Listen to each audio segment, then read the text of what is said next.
যে আলোয় জান্নাতে ওই দেখা যায়। আল্লাহ রাব্বুল আলামিন বলেন, মা ইয়ানতিকু আনিল হাওয়া ইন হুয়া ইল্লা ওয়াহিয়ুন ইউহা।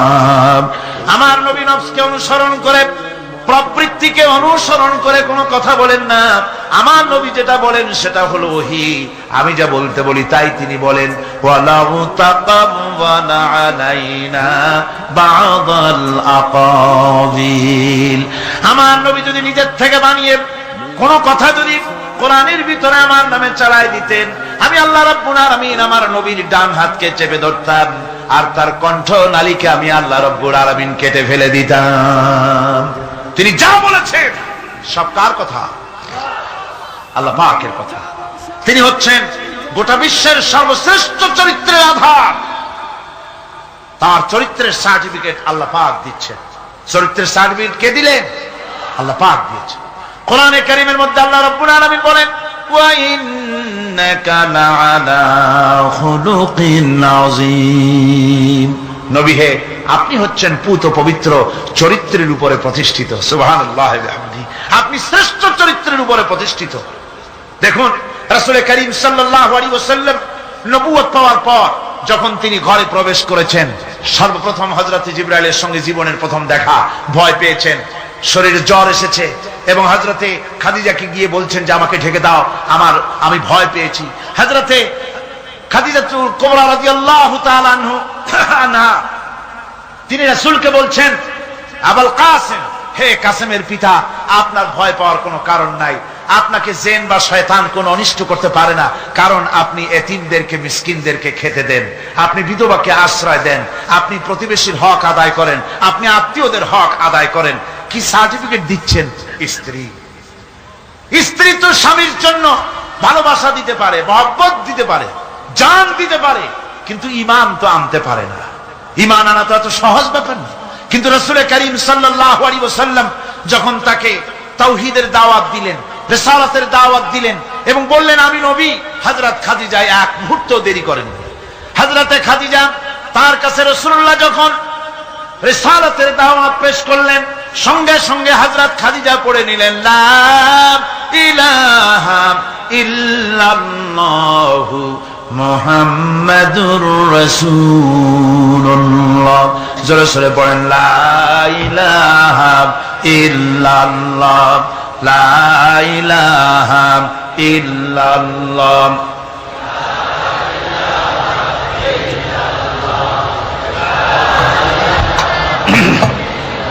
মহব্বতের সাথে জোরে সোরে পড়েন, লা ইলাহা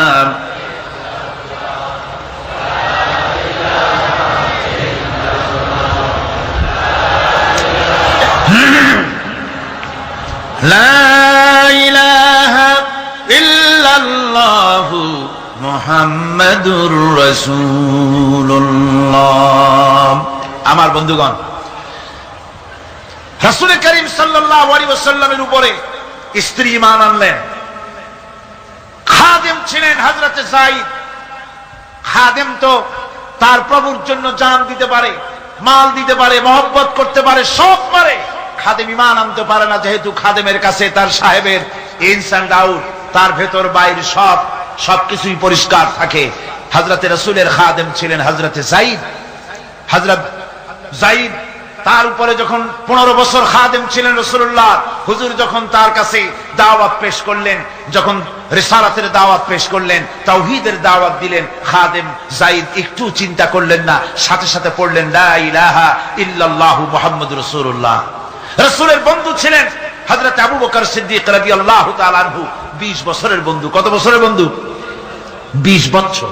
20 বছর বসে একজন বন্ধু আর একজন বন্ধুকে চিনতে মোটেই কিছু বাকি থাকে না। হযরত আবু বকর রাদিয়াল্লাহু তাআলা আনহু তার কাছে যখন রাসূলুল্লাহ নবুয়তের দাওয়াত পেশ করলেন, হযরতে আবু বকর রাদিয়াল্লাহু তাআলা আনহু এক মুহূর্ত দেরি করেন নাই, বলেছেন আপনার চরিত্র নবুয়তের চরিত্র। আগেই বুঝতে পেরেছি সাধারণ মানুষের চরিত্র এমন হতে পারে না। তিনিও কালেমা পড়ে মুসলমান হয়ে গেলেন। সাহাবায়ে কেরাম রাসূলের প্রতি এই মোহাব্বত, এই শ্রদ্ধা তারা পোষণ করেছেন। নবী তার চরিত্র দিয়ে মানুষের সামনে নিজেকে প্রকাশ করেছেন। তার চরিত্র দুই রকম ছিল না, চরিত্র একরকম ছিল। ব্যক্তিগত চরিত্র আর পারিবারিক চরিত্র দুরকম না।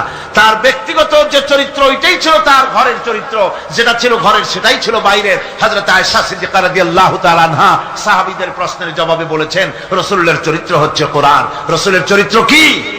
কোরআন। রাসূলুল্লাহ এই পৃথিবীতে কেন আসছেন? আসার কারণ হলো তিনি হচ্ছেন আদর্শ। আল্লাহর নবী বলেছেন, লাকাদ কানা লাকুম ফি রাসূলিল্লাহি উসওয়াতুন হাসানাহ, তোমাদের জন্য গ্রহণযোগ্য মহত্তম আদর্শ হতেছে তোমাদের রাসূল। তোমাদের রাসূলের ভিতরেই তোমাদের আদর্শ রয়েছে, তার কাছ থেকে তোমরা আদর্শ গ্রহণ করো। তিনি এতিমের আদর্শ, শিশুর আদর্শ, কিশোরদের আদর্শ, যুবকের আদর্শ, তরুণের আদর্শ, বৃদ্ধের আদর্শ, পিতার আদর্শ, নানার আদর্শ, স্বামীর আদর্শ, সেনাপতির আদর্শ, শ্রমিকের আদর্শ, রাষ্ট্রপ্রধানেরও, সকলের জন্য আদর্শ।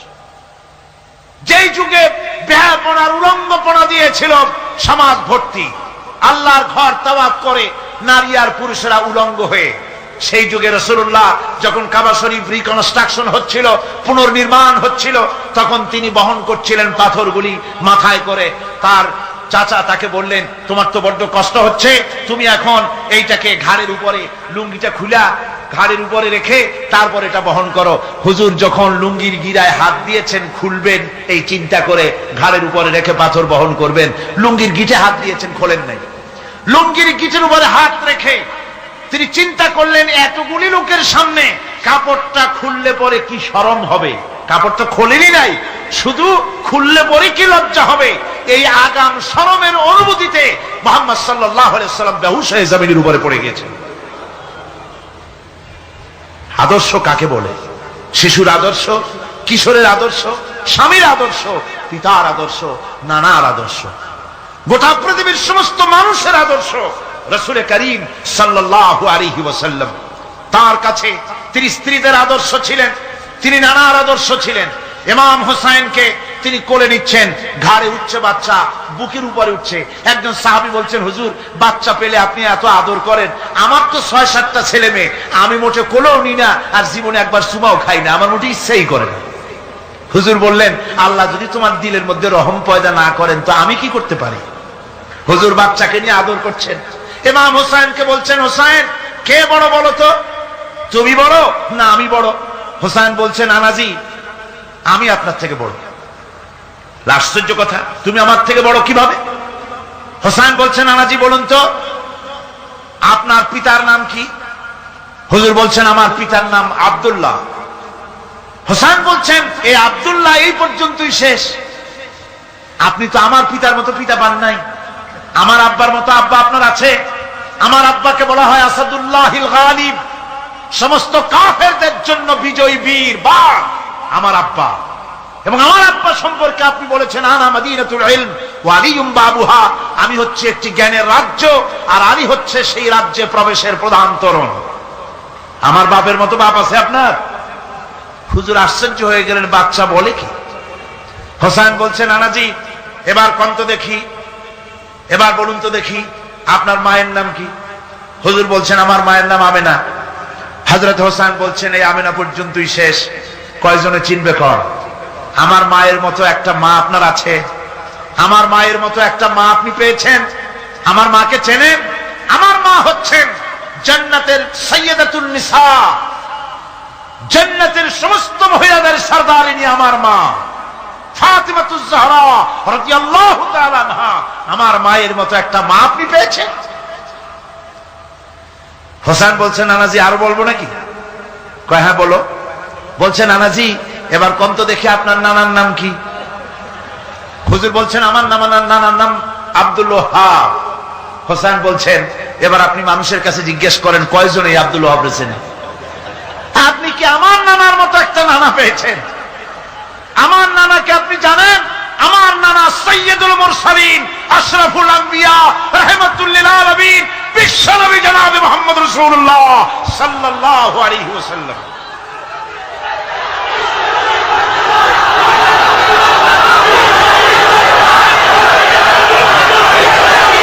রাসূল করিম সাল্লাল্লাহু আলাইহি ওয়াসাল্লাম হোসাইনকে বুকের সাথে জড়িয়ে ধরে হোসাইনের ঠোঁটের উপরে, তার চিবুকের উপরে, তার গণ্ডদেশে, তার কপলে বারবার চুমু খেতে লাগলেন আর বললেন, না না, আমি আজকে তোমার সামনে হেরে গেলাম। সুবহানাল্লাহি ওয়া বিহামদিহি। কি আদর করতেন তিনি বাচ্চাদেরকে। রাসূলুল্লাহ রাস্তা দিয়ে যেতেন আর বাচ্চারা খেলাধুলা ছেড়ে রাসূলের কাছে ছুটে আসতো। একবার তো রাসূলুল্লাহ একটা বাচ্চার মাথায় হাত বুলিয়ে খেলা ছেড়ে দিয়ে ছুটে আসছে। হুজুর তাকে জিজ্ঞেস করলেন, তোমার সাথে যে পাখিটা থাকতো সেই লাল পাখিটা কই? ছেলে তো কেঁদে ফেললো। ছেলে বলে ফেললো যে, আপনি বিশ্বনবী, আমি একটা ছোট্ট মানুষ, আমার পাখির খবর আপনি রাখেন। সুবহানাল্লাহি ওয়া বিহামদিহি। রাসূলুল্লাহ তার চরিত্র দিয়ে মানুষকে জয় করেছিলেন, মুহাব্বত দিয়ে। তরবারি দিয়ে ইসলাম প্রতিষ্ঠিত হয় নাই, ইসলাম এসেছে মুহাব্বত দিয়ে, উদারতা দিয়ে, ভালোবাসা দিয়ে। তরবারি দিয়ে ইসলাম বিজয় হয় নাই পৃথিবীর বুকে। পিতামাতার প্রতি ভালোবাসা ইসলামের এক মহান শিক্ষা, যা দেখতে পাওয়া যায় রাসূলুল্লাহ সাল্লাল্লাহু আলাইহি ওয়াসাল্লামের চরিত্রে। আল্লাহ রাব্বুল আলামিন বলেন, وَقُلْ لَهُمَا قَوْلًا كَرِيمًا। মা বাবার সঙ্গে সম্মানজনক কথা বলো, খবরদার বেয়াদবি করবে না। আর মা বাপের জন্য, তাদের জন্য আমি আল্লাহ রাব্বুল আলামিনের কাছে দোয়া করো, রব্বিরহামহুমা কামা রাব্বায়ানি সাগীরা। পড়েন সবাই, রব্বিরহামহুমা কামা রাব্বায়ানি সাগীরা। আল্লাহ রাব্বুল আলামিন শিখাই দিলেন বান্দারে, তোর মা বাপের জন্য আমার কাছে দোয়া কর, আয় আল্লাহ, আমার মা বাপ যেমন ছোট্টবেলায় আমাকে স্নেহের কোলে লালন পালন করেছে, মাবুদ গো, আমার মা বাপকে তোমার রহমতের কোলে লালন পালন করো। আল্লাহ শিখাই দিচ্ছে। হাদিস শরীফ এসেছে, হুজুর বসে আছেন মসজিদে নববীতে, সাহাবায়ে কেরাম বসা। এক বৃদ্ধা মহিলা প্রবেশ করেছেন মসজিদে, হুজুর তাকে দেখে দাঁড়ায় গেলেন। মহিলা আসার পর নবীজি নিজের গায়ের চাদর বিছিয়ে দিলেন। মহিলা চলে যাওয়ার পর সাহাবায়ে কেরাম জিজ্ঞেস করলেন, হুজুর, একজন সাধারণ মেয়ে লোকের জন্য হুজুর নিজের চাদর বিছাইলেন, বুঝলাম না ফজিলত কি, চিনলাম না মেয়ে লোকটাকে। হুজুর বলেন, সাহাবীরা, চাদর তো ভালো, হক তো আদায় করতে পারি নাই, চিনতে পারো নাই, তোমরা বুঝতে পারো নাই। আমি দুনিয়া আসার পর আমার মায়ের দুধ আমার কিসমতে তেমন হয় নাই, আমি আমার মায়ের যত্ন তেমন পাই নাই, স্নেহ আদর তেমন পাই নাই। যার বুকের দুধ খাইয়া, যার কোলে কাখে চড়ে আমি বড় হয়েছি, ইনি আমার সেই দুধ মা হযরতে হালিমাতুস সাদিয়া।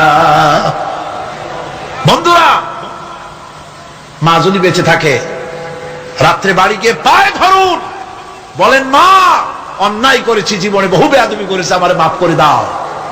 বিশ্বাস করুন, মা বাপের যদি খেদমত করেন, মা বাপ যদি রাজি থাকে, রিজকে, খাদ্যে, টাকায়, ইজ্জতে জীবনেও কষ্ট হবে না। বিপদে অবিচলতার মুক্ত প্রতীক বিশ্বনবী মুহাম্মদ সাল্লাল্লাহু আলাইহি ওয়াসাল্লাম। সর্ব অবস্থায় আল্লাহর উপর ভরসা করে ধৈর্য ধরার ক্ষেত্রে তিনি স্থাপন করেছিলেন এক অনন্য দৃষ্টান্ত। হিজরতের ঘটনা তার প্রকৃষ্ট উদাহরণ। আমার ভাইয়েরা, বিপদে অবিচলতা আমাদেরকে পয়গম্বরেরা শিক্ষা দান করেছেন। আমরা দেখতে পেয়েছি বিশ্বনবী জনাবে মুহাম্মদুর রাসূলুল্লাহ সাল্লাল্লাহু আলাইহি ওয়াসাল্লাম হিজরতের রাত, কাফেরেরা চতুর্দিকে দাঁড়ানো, হযরত জিবরাইল এসে বলেন, ইয়া রাসূলুল্লাহ, হে, কাফেরেরা চতুর্দিকে ঘিরে দাঁড়িয়েছে, গভীর রাত, এখন হাতে তাদের তরবারি, সকাল হলে পরেই তারা আপনাকে মেরে ফেলে দিবে, তাড়াতাড়ি ওঠেন, মদিনার দিকে চলে যান। আল্লাহ নবী ঘুমের থেকে জেগে হযরত আলীকে ডেকে বলেন, আলী, আল্লাহ অর্ডার করেছেন, আমি মদিনায় চললাম, আমার বিছানার পরে আমার চাদর গায়ে দিয়ে শুয়ে থাকো। হযরত আলী বলেন, আল্লাহর হাবিব, আপনার চাদর গায়ে দিয়ে ঘুমিয়ে থাকবো, সকালবেলায় কাফির বেঈমানেরা আপনার বিছানার পরে আপনার চাদর গায়ে দেওয়া অবস্থায় আমি আলীকে তারা মুহাম্মদ মনে করবে, আর আমি আলীকে নবী মনে করে তারা তাদের তরবারি দিয়া কেটে কেটে টুকরা টুকরা করে আমারে বিদায় করে দেবে দুনিয়া থেকে। এতটুকুনো পরোয়া করি না, বরং আমার দিলের মধ্যে এটাই তৃপ্তি থাকবে যে আমি আলীর জীবনের বিনিময় আল্লাহর হাবিব দুনিয়ায় বেঁচে আছেন। নবীজি ঘরের থেকে বেরোলেন, চতুর্দিকে কাফেরেরা দাঁড়ানো, আল্লাহ নবী হাতে এক মুষ্টি বালু হাতে নিয়ে শাহ হাতেল বজু পড়ে 3 বার দম করে বালুগুলো ছেড়ে দিলেন। বালিগুলি ঘরের চতুর্দিকে কাফেরদের চোখে চলে গেল। পরবর্তী সময় রব্বুল আলামিন ডেকে বলেন, নবীরে, বালি যখন নিক্ষেপ আপনি করেছিলেন, ধুলাগুলি আপনি তো শুধু নিক্ষেপ করেছিলেন, কিন্তু চতুর্দিকে কাফেরদের চোখে গেল কেমনে? একদিকে মেরেছিলেন, সেই দিকেই তো যাওয়ার কথা ছিল, চতুর্দিকের কাফেরের চোখে চোখে সেগুলো পৌঁছে গেল কেমনে? ওয়ামা রামাইতা ইদ রামাইতা ওয়ালাকিন্নাল্লাহা রামা। আপনি নিক্ষেপ করেন নাই, যখন আপনি নিক্ষেপ করেছিলেন আপনি তো শুধু বালুকণা ছেড়েছেন, আর ওই বালুকণাগুলি ঘরের চতুর্দিকে সব কাফেরদের চোখে পৌঁছবার দায়িত্ব আমার কুদরত গ্রহণ করেছিল। আমার ভাইরা, নবীজি বিপদে, এতগুলি শত্রু তরবারি নিয়ে তিনি বিপদে ধৈর্য হারা হন নাই। আস্তে করে ঘরের থেকে বেরিয়ে হযরত আবু বকরের বাড়িতে গিয়ে হাজির। দরজায় গিয়ে আওয়াজ দিলেন, আবু বকর। অমনি দরজা খুলে গেল। লাব্বাইক ওয়া সাদাইক। হুজুর বলেন, আবু বকর রে, একটা ডাকে কেমনে সাড়া দিলে?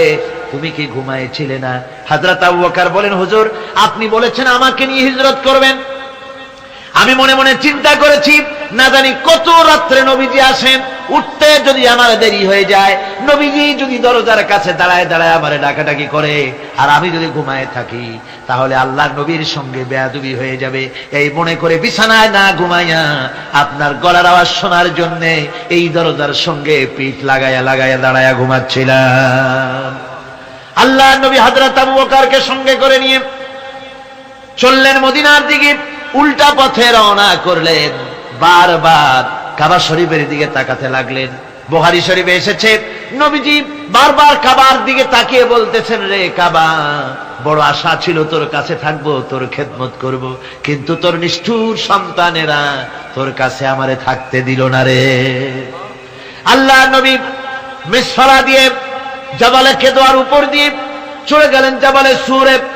গুহার কাছে যখন গিয়েছেন, ফজর রক্ত হয়ে গেল। হযরত আবু বকর রাদিয়াল্লাহু তাআলা আনহু বলছেন, হুজুর, আর উপায় নাই, দিন হয়ে গেল, এখন বুঝি ধরা পড়ে যাব, ওই গুহার মধ্যে গিয়ে আশ্রয় নেই। তবে আপনি দাঁড়ান, গুহার ভিতরেই পাহাড়িয়া গুহা, বিচ্ছু থাকতে পারে, সাপ থাকতে পারে, আমি আগে ঢুকি, যদি কোনো হিংস্র প্রাণী থাকে আমার উপর দিয়ে আঘাত হয়ে যাক, আল্লাহর নবী হেফাজতে থাকুক। হযরত আবু বকর রাদিয়াল্লাহু তাআলা আনহু গুহার ভিতরে নামলেন। নেমে গুহা সাফ করে হুজুরকে ডাকলেন। হুজুর তাশরীফ ফরমালেন গুহার মধ্যে। হুজুর বলেন, আবু বকর, হেঁটে হেঁটে কষ্ট হয়ে গেছে, তুমি বসো, তোমার উরুর উপরে মাথা রেখে আমি একটু ঘুমায়ে যাই। আল্লাহর হাবিব ঘুমায় গেলেন। হযরত আবু বকর লক্ষ্য করে দেখেন চতুর্দিকে অনেকগুলি গর্ত দেখা যায়। এই গর্ত থেকে সাপ আসতে পারে, বিচ্ছু আসতে পারে মনে করে নিজের গায়ের চাদর ছিঁড়ে ছিঁড়ে গর্তগুলি বন্ধ করা শুরু করে দিলেন। কয়েকটা গর্ত বন্ধ করার মতো চাদর আর নাই, পাও দিয়ে চেপে ধরলেন। এক পাহাড়িয়া বিষধর সাপ বেরোবার জন্য চেষ্টা করে বেরোবার পথ খুঁজে না পেয়ে হযরত আবু বকরের পায়ের উপরে দংশন করেছে। বিষের যন্ত্রণায় হযরত আবু বকরের চোখ থেকে পানি দরদর করে পড়ছে। রাসূলুল্লাহর ঘুম ভেঙে গেল। আল্লাহর নবী তাকিয়ে বলেন, আবু বকর, চোখে পানি কেন? বাড়ির কথা বুঝি মনে পড়ে গেছে? হযরত আবু বকর বলেন, ইয়া রাসূলুল্লাহ, আল্লাহর নামে কসম করে বলি, যেই দিন আমি ঈমান এনেছি ওই দিন থেকে আমার মা বাপ, আমার কোলে আমার সন্তান, আমার স্ত্রী, আমার জায়গা জমি, ঘর বাড়ি, এমনকি আমার নিজের আত্মার চাইতে হুজুর আপনারে ভালোবাসি বেশি। তাহলে কাঁদো কেন? হযরত আবু বকর বলেন, হুজুর, বাড়ির জন্য কাঁদি না, ছেলে পেলের জন্য কাঁদি না, সাপে দংশন করেছে, যন্ত্রণায় কাঁদতেছি। আল্লাহর নবী সঙ্গে সঙ্গে মুখ থেকে থুতু বার করে যন্ত্রণার জায়গায় লাগাই দিলেন। সঙ্গে সঙ্গে যন্ত্রণা বন্ধ হয়ে গেল। হুজুর বললেন, আবু বকর, প্রথম যখন তোমার এই আঘাত করেছিল সাপে, আমাকে কেন তাড়াতাড়ি বড় নাই? এতক্ষণ তো তোমার কষ্ট হতো না। হযরত আবু বকর বলেন, ইয়া রাসূলুল্লাহ, ওটা তো সাপে কাটার যন্ত্রণা, ওই যন্ত্রণায় আমার রক্ত জ্বলতেছে, যন্ত্রণায় যন্ত্রণায় আমার কলেজাটা যদি ফেটেও যেত। আল্লাহর হাবিব আরাম ফরমাচ্ছিলেন, আমি তাকে আরামে বিঘ্ন ঘটাতে পারতাম না। আমার ভাইয়েরা, হযরত আবু বকর, হযরত রাসূল দুজন বসে আছেন। এমনি সময় কাফের বেঈমানেরা খুঁজতে খুঁজতে জায়গা মতো এসে গেছে। একজনে বলে ভিতরে আছে, আর একজনে বলে নাই। পায়ের যদি থাকবে তাহলে মাকড়সায় জাল বুনালো কি করে? পাখি ডিম পেড়ে বসে আছে কি করে তাদের সন্দেহ হতে লাগলো। এর মধ্যে না একজন বলে আছে আর একজন বলে নাই। হযরত আবু বকর ভয়ের চোটে কেঁদে ফেলেছেন, হুজুর আর উপায় নাই। এই যে অবস্থা, এই অবস্থার ভেতরেও আল্লাহ নবী এতটুকু ঘাবড়ে যান নাই। শত্রুরা তরবারি নিয়ে এসেছে, সুযোগ পেলেই একটু তাকালেই দেখতে পাবে, তুলে মেরে ফেলে দেবে। আল্লাহর হাবিব মোটেই ধৈর্য হারালেন না, এতটুকু হতাশ হলেন না। আল্লাহ পাকের হাবিব তার সাথীকে কি বললেন, তখন কোরআনে কারীম সূরা তাওবার মধ্যে আল্লাহ তা উদ্ধৃত করেছেন মুমিনদের জন্য, ইযহুমা ফিল গার ইয ইয়াকুলু লিসাহিবিহি লা তাহজান ইন্নাল্লাহা মা'ানা। ও আমার সাথী, ও বন্ধু, ভয় করো না, চিন্তা করো না, আমরা মাইনরিটি নই, আমরাই মেজরিটি। তার কারণ আল্লাহ আমাদের সাথে আছেন। সুবহানাল্লাহ। রাসূলুল্লাহ সাল্লাল্লাহু আলাইহি ওয়াসাল্লাম অত্যন্ত সাদাসিধে জীবন যাপন করতেন। হিজরত করে মদিনায় গিয়ে ইসলামী রাষ্ট্র কায়েম করার পরও তার দারিদ্রতা কাটেনি।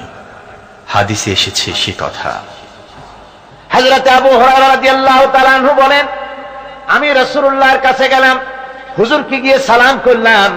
আল্লাহর নবী সালামের জবাব দিলেন, কিন্তু দেখতে পেলাম মুখ নড়ে, আওয়াজ বেরোলো না। কারণ কি? কাছে গিয়ে দেখি নবীজি ক্ষুধার যন্ত্রণায় কথা বলতেছেন, আওয়াজ বেরোতেছে না। এত ক্ষুধা লেগেছে আল্লাহর নবীর। 2-4 দিন চলে গেছে, খাবার নাই।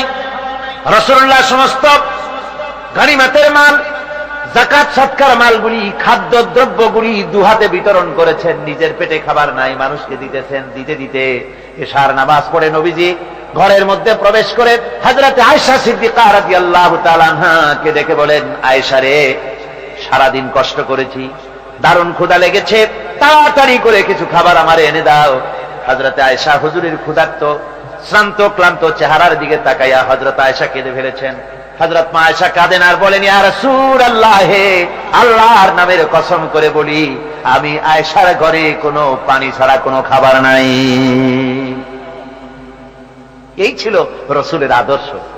হাদিস শরীফে এসেছে, আল্লাহর নবী বলেন, তোমরা যদি রাষ্ট্রীয় ক্ষমতায় যাও, বাড়ি না থাকলে সরকারি খরচ একটা বাড়ি নিতে পারো।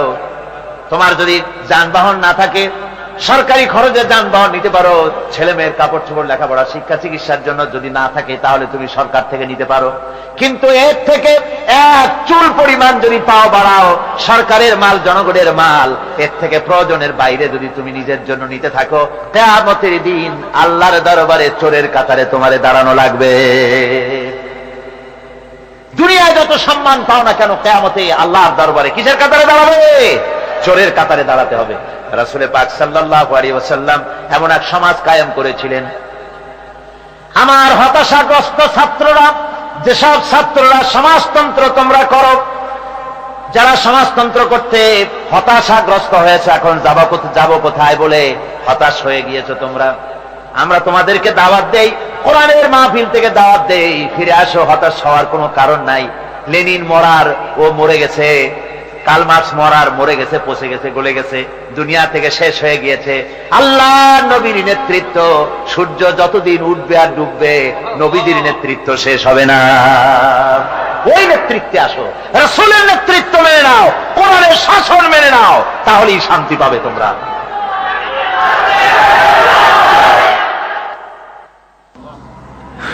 আল্লাহর নবী দুপুরে আরাম করতেছিলেন। হযরত ওমর বলেন, আমি দেখতে গিয়েছিলাম রাসূলুল্লাহকে, আমি যাই সালাম দিলাম, হুজুর উঠে বসলেন। আমি দেখি খেজুরের পাতা দিয়া বুনানো দড়ি, সেই দড়ি দিয়া বুনানো খাটিয়া এখনো মক্কা মদিনায় আছে, যারা হজ করতে গেছেন দেখেছেন। ওই দড়ি দিয়া বুনানো খাটিয়া, ওর উপরে তোশক নাই, বিছানার চাদর নাই, নিজের হাত মোবারক মাথার তলে দিয়া রাসূল শুয়ে আছেন। ওমরকে দেখে হুজুর উঠে বসলেন। ওমর বলেন, আমি রাসূলের পিঠের দিকে তাকায় দেখি দড়িগুলোর দাগ কেটে আছে। আমি সহ্য করতে পারলাম না, আমি শিশুর মতো ডুকরে কেঁদে উঠলাম, বললাম, ইয়া রাসূলুল্লাহ, এই পৃথিবীর কাফির বেঈমানেরা এত শান্তি করলো দুনিয়ায়, আর আল্লাহর হাবিবের পিঠে দড়ির দাগ বরদাস্ত করতে পারছি না। আপনি আমার অনুমতি দেন, একটা তোশক আপনার জন্য বানায় দেই। হুজুর আমার বলেন, ওমর রে শোনো, দুনিয়ায় শান্তি করার জন্য আমি আসি নাই। আমি যদি হুকুম করি উহুদ পাহাড় আমার জন্য সোনায় পরিণত হয়ে যা, উহুদ পাহাড়টা আমার জন্য সোনা হয়ে যেতে পারে।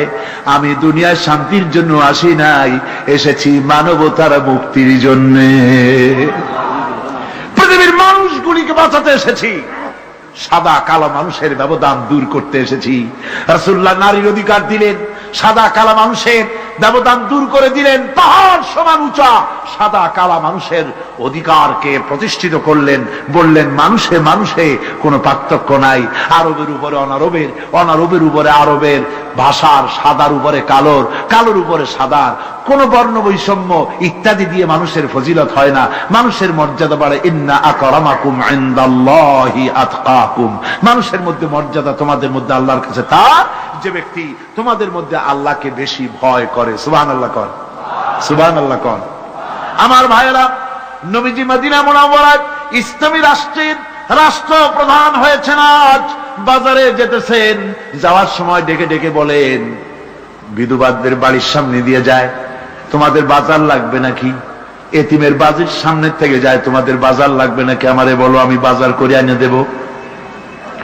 নিজের পেটে খাবার নাই, দুয়ারে দুয়ারে খাবার পৌঁছে গেছে, খাবারের অভাব নাই, মানুষ খাওয়া পেয়েছে, পড়া পেয়েছে, চুরি ডাকাতি বন্ধ হয়ে গেছে। হুজুর বলেন, খায়রুল কুরুনে কারনি, সর্বশ্রেষ্ঠ যুগ আমার যুগ। সুদ বন্ধ হয়ে গেল। রাসূলুল্লাহ বললেন, সুদ আর চলবে না, হারাম। সুদ বন্ধ হয়ে গেল। হুজুর ব্যাংক চালু করে দিলেন। ব্যাংকের নাম হলো বাইতুল মাল। কি নাম হলো? এই ব্যাংক যেদিন রাসূলুল্লাহ উদ্বোধন করেন, আল্লাহ নবী বাইতুল মাল ব্যাংক উদ্বোধনের দিনে যে বক্তৃতা করলেন, বুখারীতে সেই বক্তৃতা লেখা হয়ে গেল। আল্লাহ নবী বলেন, মান তারাকা দায়নান আও দিয়ান ফালাইয়া। আমার এই রাষ্ট্রের ভিতরে কোন মানুষ যদি ঋণগ্রস্ত অবস্থায় মারা যায় আর ঋণ পরিশোধ করার মতো অর্থ যদি তার কাছে না থাকে, তাহলে তার ঋণ পরিশোধের দায়িত্ব তার বিধবা স্ত্রী আর তার এতিম বাল বাচ্চার সব দায়িত্ব আমি মুহাম্মদ সাল্লাল্লাহু আলাইহি ওয়াসাল্লাম আমার কাঁধের উপরে উঠাইয়া নিলাম। এমন সুন্দর রাষ্ট্র চালু হয়ে গেছে, মানুষ খাবার পেয়েছে, পড়ার পেয়েছে। বুড়োরা যাদের কাজ নাই, বুড়ো মানুষ কাজ করতে পারে না, তারা বসে বসে খাবারের ব্যবস্থা হয়ে গেছে। যুবকদের চাকরি হয়ে গেছে, বেকার কেউ আর বেকার নাই, সব কাজে ব্যস্ত হয়ে গেছে, মানুষের কাছে কাজ মিলেছে। কৃষক তাদের উৎপাদিত পণ্যের সঠিক মূল্য পাচ্ছে, শ্রমিক শ্রমের মর্যাদা পাচ্ছে, শ্রমিক মর্যাদা পাচ্ছে।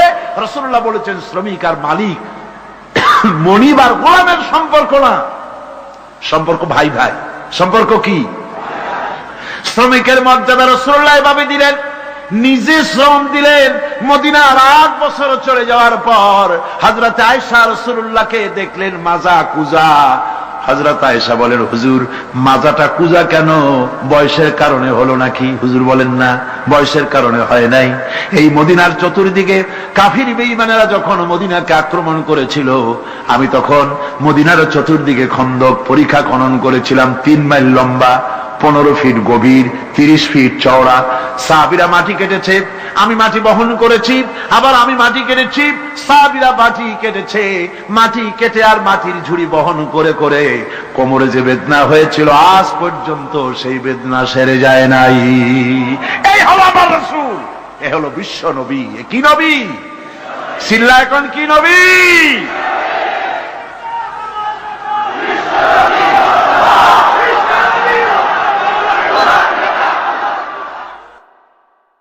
হুকুম করি উহুদ পাহাড় আমার জন্য সোনায় পরিণত হয়ে যা, উহুদ পাহাড়টা আমার জন্য সোনা হয়ে যেতে পারে। আমি দুনিয়ার শান্তির জন্য আসি নাই, এসেছি মানবতার মুক্তির জন্য। পৃথিবীর মানুষগুলিকে বাঁচাতে এসেছি, সাদা কালো মানুষের ব্যবধান দূর করতে এসেছি। রাসূলুল্লাহ নারীর অধিকার দিলেন, সাদা কালো মানুষের ব্যবধান দূর করে দিলেন। পাহাড় সমান উঁচা সাদা কালা মানুষের অধিকারকে প্রতিষ্ঠিত করলেন, বললেন মানুষে মানুষে কোনো পার্থক্য নাই। আরবের উপরে অনারবের, অনারবের উপরে আরবের, ভাষার সাদার উপরে কালোর, কালোর উপরে সাদার, কোন বর্ণ বৈষম্য ইত্যাদি দিয়ে নিজের পেটে খাবার নাই, দুয়ারে দুয়ারে খাবার পৌঁছে গেছে, খাবারের অভাব নাই, মানুষ খাওয়া পেয়েছে, পড়া পেয়েছে, চুরি ডাকাতি বন্ধ হয়ে গেছে। হুজুর বলেন খায়রুল কুরুনে কারনি, সর্বশ্রেষ্ঠ যুগ আমার যুগ। সুদ বন্ধ হয়ে গেল। রাসূলুল্লাহ বললেন সুদ আর চলবে না, হারাম। সুদ বন্ধ হয়ে গেল। হুজুর ব্যাংক চালু করে দিলেন। ব্যাংকের নাম হলো বাইতুল মাল। কি নাম হলো? এই ব্যাংক যেদিন রাসূলুল্লাহ উদ্বোধন করেন, আল্লাহ নবী বাইতুল মাল ব্যাংক উদ্বোধনের দিনে যে বক্তৃতা করলেন, বুখারীতে সেই বক্তৃতা লেখা হয়ে গেল। আল্লাহ নবী বলেন মান তারাকা দায়নান আও দিয়ান ফালাইয়া। আমার এই রাষ্ট্রের ভিতরে কোন মানুষ যদি ঋণগ্রস্ত অবস্থায় মারা যায় আর ঋণ পরিশোধ করার মতো অর্থ যদি তার কাছে না থাকে, তাহলে তার ঋণ পরিশোধের দায়িত্ব, তার বিধবা স্ত্রী আর তার এতিম বাল বাচ্চার সব দায়িত্ব আমি মুহাম্মদ সাল্লাল্লাহু আলাইহি ওয়াসাল্লাম আমার কাঁধের উপরে উঠাইয়া নিলাম। এমন সুন্দর রাষ্ট্র চালু হয়ে গেছে, মানুষ খাবার পেয়েছে, পড়ার পেয়েছে। বুড়োরা যাদের কাজ নাই, বুড়ো মানুষ কাজ করতে পারে না, তারা বসে বসে খাবারের ব্যবস্থা হয়ে গেছে। যুবকদের চাকরি হয়ে গেছে, বেকার কেউ আর বেকার নাই, সব কাজে ব্যস্ত হয়ে গেছে। মানুষের কাছে কাজ মিলেছে, কৃষক তাদের উৎপাদিত পণ্যের সঠিক মূল্য পাচ্ছে, শ্রমিক শ্রমের মর্যাদা পাচ্ছে, শ্রমিক মর্যাদা পাচ্ছে। রাসূলুল্লাহ বলেছেন শ্রমিক আর মালিক মনিব আর গোলামের সম্পর্ক না, সম্পর্ক ভাই ভাই। সম্পর্ক কি? শ্রমিকের মর্যাদা রাসূলুল্লাহ এভাবে দিলেন, নিজে শ্রম দিলেন। মদিনার 8 বছর চলে যাওয়ার পর হযরত আয়েশা রাসূলুল্লাহকে দেখলেন মাজা কুজা। হযরত আয়েশা বলেন হুজুর মাজাটা কুজা কেন? বয়সের কারণে হলো নাকি? হুজুর বলেন না, বয়সের কারণে হয় নাই।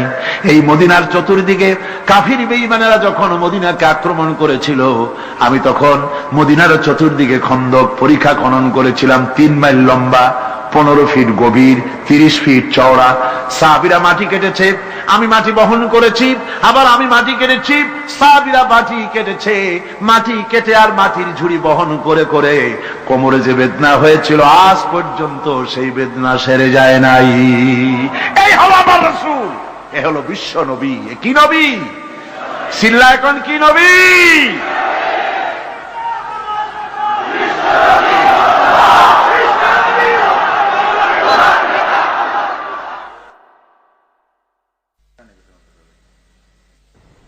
বিসমিল্লাহির রহমানির রহিম। সর্বযুগের সর্বকালের সর্বশ্রেষ্ঠ মহামানব রাহমাতুল্লিল আলামিন হযরত মুহাম্মদ সাল্লাল্লাহু আলাইহি ওয়াসাল্লাম, যার জীবনের প্রতিটি অংশে আছে শিক্ষা, মহান রব্বুল আলামিনের অকৃত্রিম বন্ধু রাসূলুল্লাহ সাল্লাল্লাহু আলাইহি ওয়াসাল্লামের জীবন থেকে শিক্ষা গ্রহণ আমাদের সবারই একান্ত কর্তব্য। এখন আমাদের সামনে রাসূল করিম সাল্লাল্লাহু আলাইহি ওয়াসাল্লামের জীবনের নানা দিক নিয়ে আলোচনা করছেন আন্তর্জাতিক খ্যাতিসম্পন্ন মুফাসসিরে কোরআন ও বিশিষ্ট ইসলামী চিন্তাবিদ হযরত মাওলানা দেলোয়ার হোসাইন সাঈদী। শব্দগ্রহণে মাহসিন সাউন্ড সিস্টেম, প্রযোজনায় সিএইচপি, পরিবেশনায় স্পন্দন অডিও ভিজুয়াল সেন্টার, ঢাকা। আল্লাহ রাব্বুল আলামিন বলেন মা ইয়ানতিকু আনিল হাওয়া ইন হুয়া ইল্লা ওয়াহিয়ুন ইউহা। আমার নবী নফসকে অনুসরণ করে, প্রবৃত্তিকে অনুসরণ করে কোনো কথা বলেন না। আমার নবী যেটা বলেন সেটা হলো ওহী। আমি যা বলতে বলি তাই তিনি বলেন। ওয়ালাউ তাকাওয়ালা আলাইনা বা'দাল আকাবিল। আমার নবী যদি নিজের থেকে বানিয়ে কোন কথা যদি কোরআনের ভিতরে আমার নামে চালায় দিতেন, আমি আল্লাহ রাব্বুল আলামিন আমার নবীর ডান হাতকে চেপে ধরতাম আর তার কণ্ঠ নালীকে আমি আল্লাহ রাব্বুল আলামিন কেটে ফেলে দিতাম। তিনি যা বলেছেন সব কার কথা? আল্লাহ পাকের কথা। তিনি হচ্ছেন গোটা বিশ্বের সর্বশ্রেষ্ঠ চরিত্রের আধার। তার চরিত্রের সার্টিফিকেট আল্লাহ পাক দিচ্ছেন। চরিত্রের সার্টিফিকেট কে দিলেন? আল্লাহ পাক দিয়েছেন। কোরআনে কারীমের মধ্যে আল্লাহ রাব্বুল আলামিন বলেন ওয়া ইন্নাকা লাআলা খুলুকিন আযীম। নবী হে, আপনি হচ্ছেন পুত পবিত্র চরিত্রের উপরে প্রতিষ্ঠিত। সুবহানাল্লাহ ওয়া বিহামদিহি। আপনি শ্রেষ্ঠ চরিত্রের উপরে প্রতিষ্ঠিত। দেখুন রাসূল করিম সাল্লাল্লাহু আলাইহি ওয়াসাল্লাম নবুয়ত পাওয়ার পর যখন তিনি ঘরে প্রবেশ করেছেন, সর্বপ্রথম হযরত জিবরাইলের সঙ্গে জীবনের প্রথম দেখা, ভয় পেয়েছেন, শরীরে জ্বর এসেছে এবং হযরতে খাদিজাকে গিয়ে বলছেন যে আমাকে ঢেকে দাও, আমি ভয় পেয়েছি।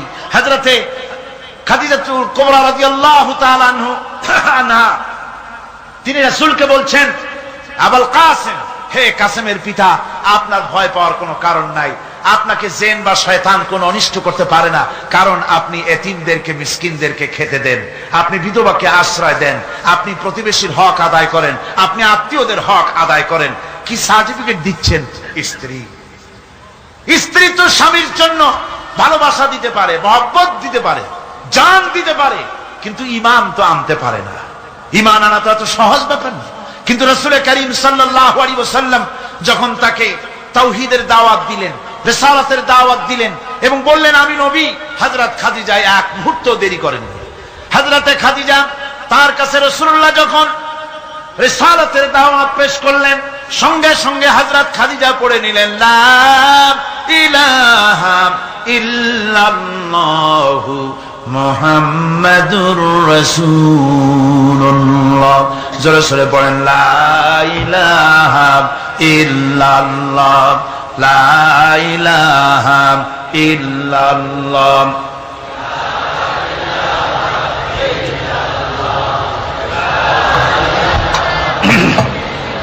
মহব্বতের সাথে জোরে সোরে পড়েন লা ইলাহা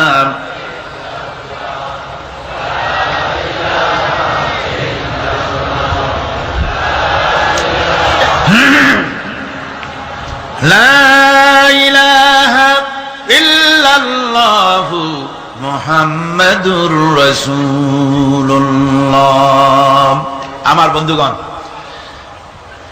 রাসূল করিম সাল্লাল্লাহু আলাইহি ওয়াসাল্লামের উপরে স্ত্রী ঈমান আনলেন।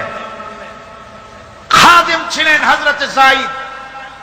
খাদেম তো তার প্রভুর জন্য জান দিতে পারে, মাল দিতে পারে, মহব্বত করতে পারে, সব পারে। খাদেম ঈমান আনতে পারে না, যেহেতু খাদেমের কাছে তার সাহেবের ইনস এন্ড আউট, তার ভেতর বাইরে সবকিছুই পরিষ্কার থাকে। হযরতে রাসূলের খাদেম ছিলেন হযরতে যায়েদ।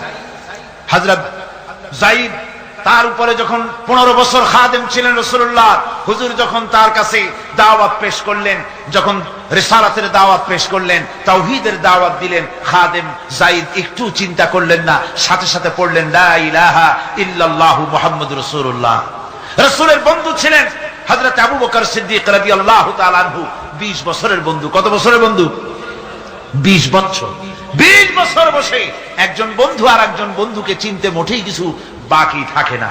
হযরত আবু বকর রাদিয়াল্লাহু তাআলা আনহু তার কাছে যখন রাসূলুল্লাহ নবুয়তের দাওয়াত পেশ করলেন, হযরতে আবু বকর রাদিয়াল্লাহু তাআলা আনহু এক মুহূর্ত দেরি করেন নাই, বলেছেন আপনার চরিত্র নবুয়তের চরিত্র। আগেই বুঝতে পেরেছি সাধারণ মানুষের চরিত্র এমন হতে পারে না। তিনিও কালেমা পড়ে মুসলমান হয়ে গেলেন। সাহাবায়ে কেরাম রাসূলের প্রতি এই মহব্বত, এই শ্রদ্ধা তারা পোষণ করেছেন। নবী তার চরিত্র দিয়ে মানুষের সামনে নিজেকে প্রকাশ করেছেন। তার চরিত্র দুই রকম ছিল না, চরিত্র একরকম ছিল। ব্যক্তিগত চরিত্র আর পারিবারিক চরিত্র দুই রকম না। তার ব্যক্তিগত যে চরিত্র ওইটাই ছিল তার ঘরের চরিত্র, যেটা ছিল ঘরের সেটাই ছিল বাইরের। হযরত আয়েশা সিদ্দিকা রাদিয়াল্লাহু তাআলা আনহা সাহাবীদের প্রশ্নের জবাবে বলেছেন রাসূলের চরিত্র হচ্ছে কোরআন। রাসূলের চরিত্র কি? কোরআন। রাসূলুল্লাহ এই পৃথিবীতে কেন আসছেন? আসার কারণ হলো তিনি হচ্ছেন আদর্শ। আল্লাহর নবী বলেছেন লাকাদ কানা লাকুম ফি রাসূলিল্লাহি উসওয়াতুন হাসানা, তোমাদের জন্য গ্রহণযোগ্য মহত্তম আদর্শ হতেছে তোমাদের রাসূল। তোমাদের রাসূলের ভিতরেই তোমাদের আদর্শ রয়েছে। তার কাছ থেকে তোমরা আদর্শ গ্রহণ করো। তিনি এতিমের আদর্শ, শিশুর আদর্শ, কিশোরদের আদর্শ, যুবকের আদর্শ, তরুণের আদর্শ, বৃদ্ধের আদর্শ, পিতার আদর্শ, নানার আদর্শ, স্বামীর আদর্শ, সেনাপতির আদর্শ, শ্রমিকের আদর্শ, রাষ্ট্রপ্রধানেরও, সকলের জন্য আদর্শ। যেই যুগে বেহাপনার উলঙ্গপনা দিয়েছিল সমাজ ভর্তি, আল্লাহর ঘর তাওয়াফ করে নারী আর পুরুষেরা উলঙ্গ হয়ে, সেই যুগে রাসূলুল্লাহ যখন কাবা শরীফ রিকনস্ট্রাকশন হচ্ছিল, পুনর্নির্মাণ হচ্ছিল, তখন তিনি বহন করছিলেন পাথরগুলি মাথায় করে। তার চাচা তাকে বললেন তোমার তো বড্ড কষ্ট হচ্ছে, তুমি এখন এইটাকে ঘাড়ের উপরে লুঙ্গিটা খুলা ঘাড়ের উপরে রেখে তারপর এটা বহন করো। হুজুর যখন লুঙ্গির গিরায় হাত দিয়েছেন খুলবেন এই চিন্তা করে ঘাড়ের উপরে রেখে পাথর বহন করবেন, লুঙ্গির গিটে হাত দিয়েছেন খোলেন নাই। লুঙ্গির গিটের উপরে হাত রেখে তিনি চিন্তা করলেন এতগুলি লোকের সামনে কাপড়টা খুললে পরে কি শরম হবে, কাপড়টা খোলেনি নাই, শুধু খুললে পরে কি লজ্জা হবে। এই আগাম শরমের অনুভূতিতে মুহাম্মদ সাল্লাল্লাহু আলাইহি ওয়াসাল্লাম বেহুশ হয়ে জমিনের উপরে পড়ে গিয়েছেন। আদর্শ কাকে বলে? শিশুর আদর্শ, কিশোরের আদর্শ, স্বামীর আদর্শ, পিতার আদর্শ, নানার আদর্শ, গোটা পৃথিবীর সমস্ত মানুষের আদর্শ রাসূল করিম সাল্লাল্লাহু আলাইহি ওয়াসাল্লাম। তার কাছে তিনি স্ত্রীদের আদর্শ ছিলেন, তিনি নানার আদর্শ ছিলেন। ইমাম হোসেনকে তিনি কোলে নিচ্ছেন, ঘাড়ে উঠছে বাচ্চা, বুকের উপরে উঠছে। একজন সাহাবী বলছেন, হুজুর বাচ্চা পেলে আপনি এত আদর করেন, আমার তো ৬-৭টা ছেলে মেয়ে, আমি মোটে কোলেও নি না আর জীবনে একবার সুমাও খাই না, আমার মোটে ইচ্ছাই করে না। হুজুর বললেন, আল্লাহ যদি তোমার দিলের মধ্যে রহম পয়দা না করেন তো আমি কি করতে পারি? হুজুর বাচ্চাকে নিয়ে আদর করছেন। ইমাম হোসেনকে বলছেন, হোসেন কে বড় বলো তো, তুমি বড় না আমি বড়? হোসেন বলছেন, নানাজি আমি আপনার থেকে বড়। আশ্চর্য কথা, তুমি আমার থেকে বড় কিভাবে?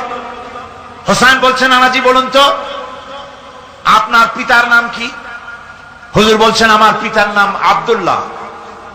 হোসেন বলছেন, এই আব্দুল্লাহ এই পর্যন্তই শেষ, আপনি তো আমার পিতার মতো পিতা পান নাই, আমার আব্বার মতো আব্বা আপনার আছে। আমার আব্বাকে বলা হয় আসাদুল্লাহিল গালিব, সমস্ত কাফেরদের জন্য বিজয়ী বীর বাঘ আমার আব্বা। এবং আমার আব্বা সম্পর্কে আপনি বলেছেন, আনা মাদিনাতুল ইলম ওয়া আলিয়ুম বাবুহা, আমি হচ্ছে একটি জ্ঞানের রাজ্য আর আলী হচ্ছে সেই রাজ্যে প্রবেশের প্রধান তরুণ। আমার বাপের মতো বাপ আছে আপনার? হুজুর আশ্চর্য হয়ে গেলেন, বাচ্চা বলে কি? হোসেন বলছেন, নানাজি এবার কোন তো দেখি, এবার বলুন তো দেখি আপনার মায়ের নাম কি? হুজুর বলছেন, আমার মায়ের নাম আমেনা। হযরত হোসেন বলছেন, এই আমেনা পর্যন্তই শেষ, কয়জনে চিনবে কর? আমার মায়ের মতো একটা মা আপনার আছে? আমার মায়ের মতো একটা মা আপনি পেয়েছেন? আমার মাকে চেনেন? আমার মা হচ্ছেন জান্নাতের সাইয়্যিদাতুন নিসা, জান্নাতের সমস্ত মহিলাদের সরদারিনী আমার মা ফাতিমাতুজ জাহরা রাদিয়াল্লাহু তাআলা আনহা। আমার মায়ের মতো একটা মা আপনি পেয়েছেন? হোসেন বলছেন, নানাজি আরো বলবো নাকি? কয় হ্যাঁ বলো। বলছেন, নানাজি এবার কোন তো দেখি আপনার নানার নাম কি? হুজুর বলছেন, আমার নানার নাম আব্দুল ওয়াহাব। হোসেন বলছেন, এবার আপনি মানুষের কাছে জিজ্ঞেস করেন কয়জন এই আব্দুল ওয়াহাব চেনে? আপনি কি আমার নানার মতো একটা নানা পেয়েছেন? আমার নানাকে আপনি জানেন? আমার নানা সাইয়্যিদুল মুরসালিন, আশরাফুল আম্বিয়া, রাহমাতুল লিল আলামিন, বিশ্বনবী জনাবে মুহাম্মদ রাসূলুল্লাহ সাল্লাল্লাহু আলাইহি ওয়াসাল্লাম।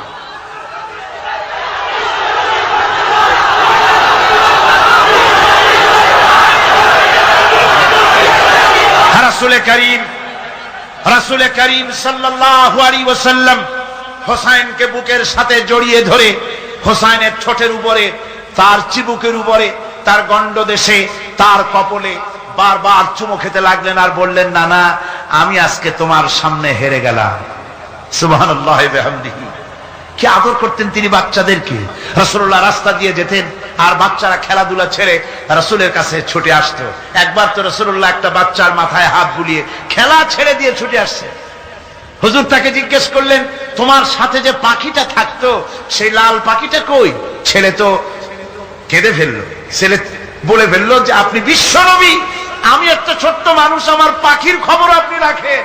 সুবহানাল্লাহি ওয়া বিহামদিহি। রাসূলুল্লাহ তার চরিত্র দিয়ে মানুষকে জয় করেছিলেন, মুহাব্বত দিয়ে। তরবারি দিয়ে ইসলাম প্রতিষ্ঠিত হয় নাই, ইসলাম এসেছে মুহাব্বত দিয়ে, উদারতা দিয়ে, ভালোবাসা দিয়ে। তরবারি দিয়ে ইসলাম বিজয় হয় নাই পৃথিবীর বুকে। পিতামাতার প্রতি ভালোবাসা ইসলামের এক মহান শিক্ষা, যা দেখতে পাওয়া যায় রাসূলুল্লাহ সাল্লাল্লাহু আলাইহি ওয়াসাল্লামের চরিত্রে। আল্লাহ রাব্বুল আলামিন বলেন, وَقُلْ لَهُمَا قَوْلًا كَرِيمًا, মা বাবার সঙ্গে সম্মানজনক কথা বলো, খবরদার বেয়াদবি করবে না।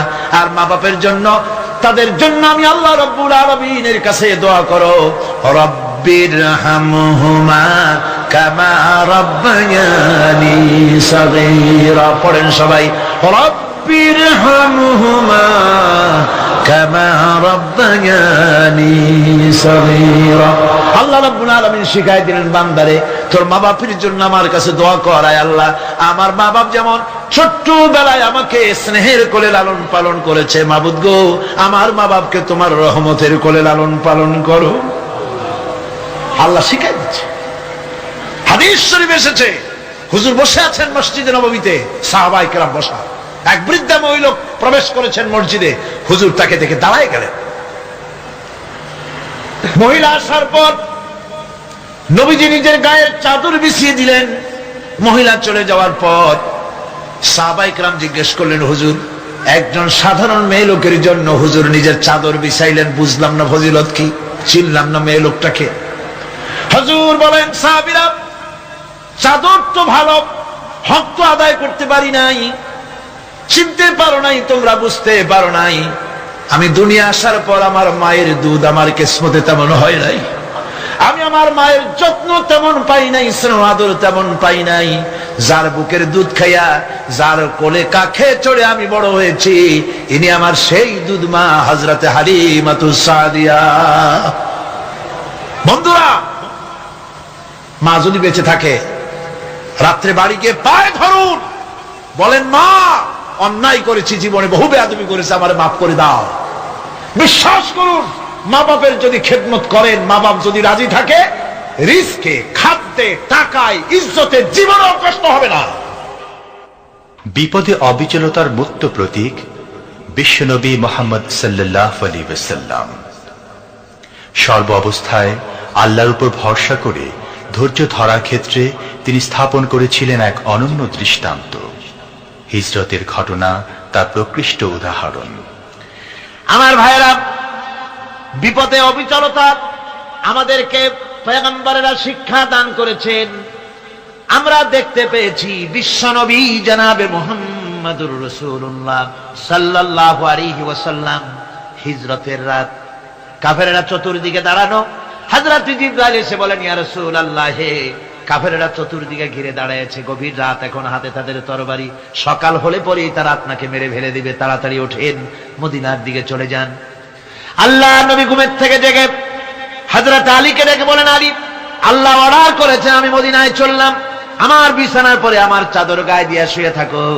হযরত আলী বলেন, আল্লাহর হাবিব, আপনার চাদর গায়ে দিয়ে ঘুমিয়ে থাকবো, সকালবেলায় কাফির বেঈমানেরা আপনার বিছানার পরে আপনার চাদর গায়ে দেওয়া অবস্থায় আমি আলীকে তারা মুহাম্মদ মনে করবে, আর আমি আলীকে নবী মনে করে তারা তাদের তরবারি দিয়া কেটে কেটে টুকরা টুকরা করে আমারে বিদায় করে দেবে দুনিয়া থেকে। এতটুকুনো পরোয়া করি না, বরং আমার দিলের মধ্যে এটাই তৃপ্তি থাকবে যে আমি আলীর জীবনের বিনিময় আল্লাহর হাবিব দুনিয়ায় বেঁচে আছেন। নবীজি ঘরের থেকে বেরোলেন, চতুর্দিকে কাফেররা দাঁড়ানো, আল্লাহ নবী হাতে এক মুষ্টি বালু হাতে নিয়ে শাহাতেল ওযু পড়ে 3 বার দম করে বালুগুলো ছেড়ে দিলেন। বালিগুলি ঘরের চতুর্দিকে কাফেরদের চোখে চলে গেল। পরবর্তী সময় রব্বুল আলামিন ডেকে বলেন, নবীরে, বালি যখন নিক্ষেপ আপনি করেছিলেন, ধুলাগুলি আপনি তো শুধু নিক্ষেপ করেছিলেন, কিন্তু চতুর্দিকে কাফেরদের চোখে গেল কেমনে? একদিকে মেরেছিলেন, সেই দিকেই তো যাওয়ার কথা ছিল, চতুর্দিকের কাফেরের চোখে চোখে সেগুলো পৌঁছে গেল কেমনে? ওয়ামা রামাইতা ইদ রামাইতা ওয়ালাকিন্নাল্লাহ রামা। আপনি নিক্ষেপ করেন নাই, যখন আপনি নিক্ষেপ করেছিলেন আপনি তো শুধু বালুকণা ছেড়েছেন, আর ওই বালুকণাগুলি ঘরের চতুর্দিকে সব কাফেরদের চোখে পৌঁছবার দায়িত্ব আমার কুদরত গ্রহণ করেছিল। আমার ভাইরা, নবীজি বিপদে এতগুলি শত্রু তরবারি নিয়ে তিনি বিপদে ধৈর্য হারা হন নাই, আস্তে করে ঘরের থেকে বেরিয়ে হযরত আবু বকরের বাড়িতে গিয়ে হাজির। দরজায় গিয়ে আওয়াজ দিলেন, আবু বকর। অমনি দরজা খুলে গেল, লাব্বাইক ওয়া সাদাইক। হুজুর বলেন, আবু বকর রে, একটা ডাকে কেমনে সাড়া দিলে? তুমি কি ঘুমাইছিলে না? হযরত আবু বকর বলেন, হুজুর আপনি বলেছেন আমাকে নিয়ে হিজরত করবেন, আমি মনে মনে চিন্তা করেছি, না জানি কত রাত্রে নবীজি আসেন, উঠতে যদি আমার দেরি হয়ে যায়, নবীজি যদি দরজার কাছে দাঁড়ায় দাঁড়ায় আমারে ডাকাডাকি করে, আর আমি যদি ঘুমায় থাকি, তাহলে আল্লাহর নবীর সঙ্গে বেয়াদবি হয়ে যাবে। এই মনে করে বিছানায় না ঘুমাইয়া আপনার গলার আওয়াজ শোনার জন্য এই দরজার সঙ্গে পিঠ লাগায়া লাগায়া দাঁড়ায়া ঘুমাচ্ছিলাম। আল্লাহর নবী হযরত আবু বকরকে সঙ্গে করে নিয়ে চললেন মদিনার দিকে। উল্টা পথে রওনা করলেন। বারবার কাবা শরীফের দিকে তাকাতে লাগলেন।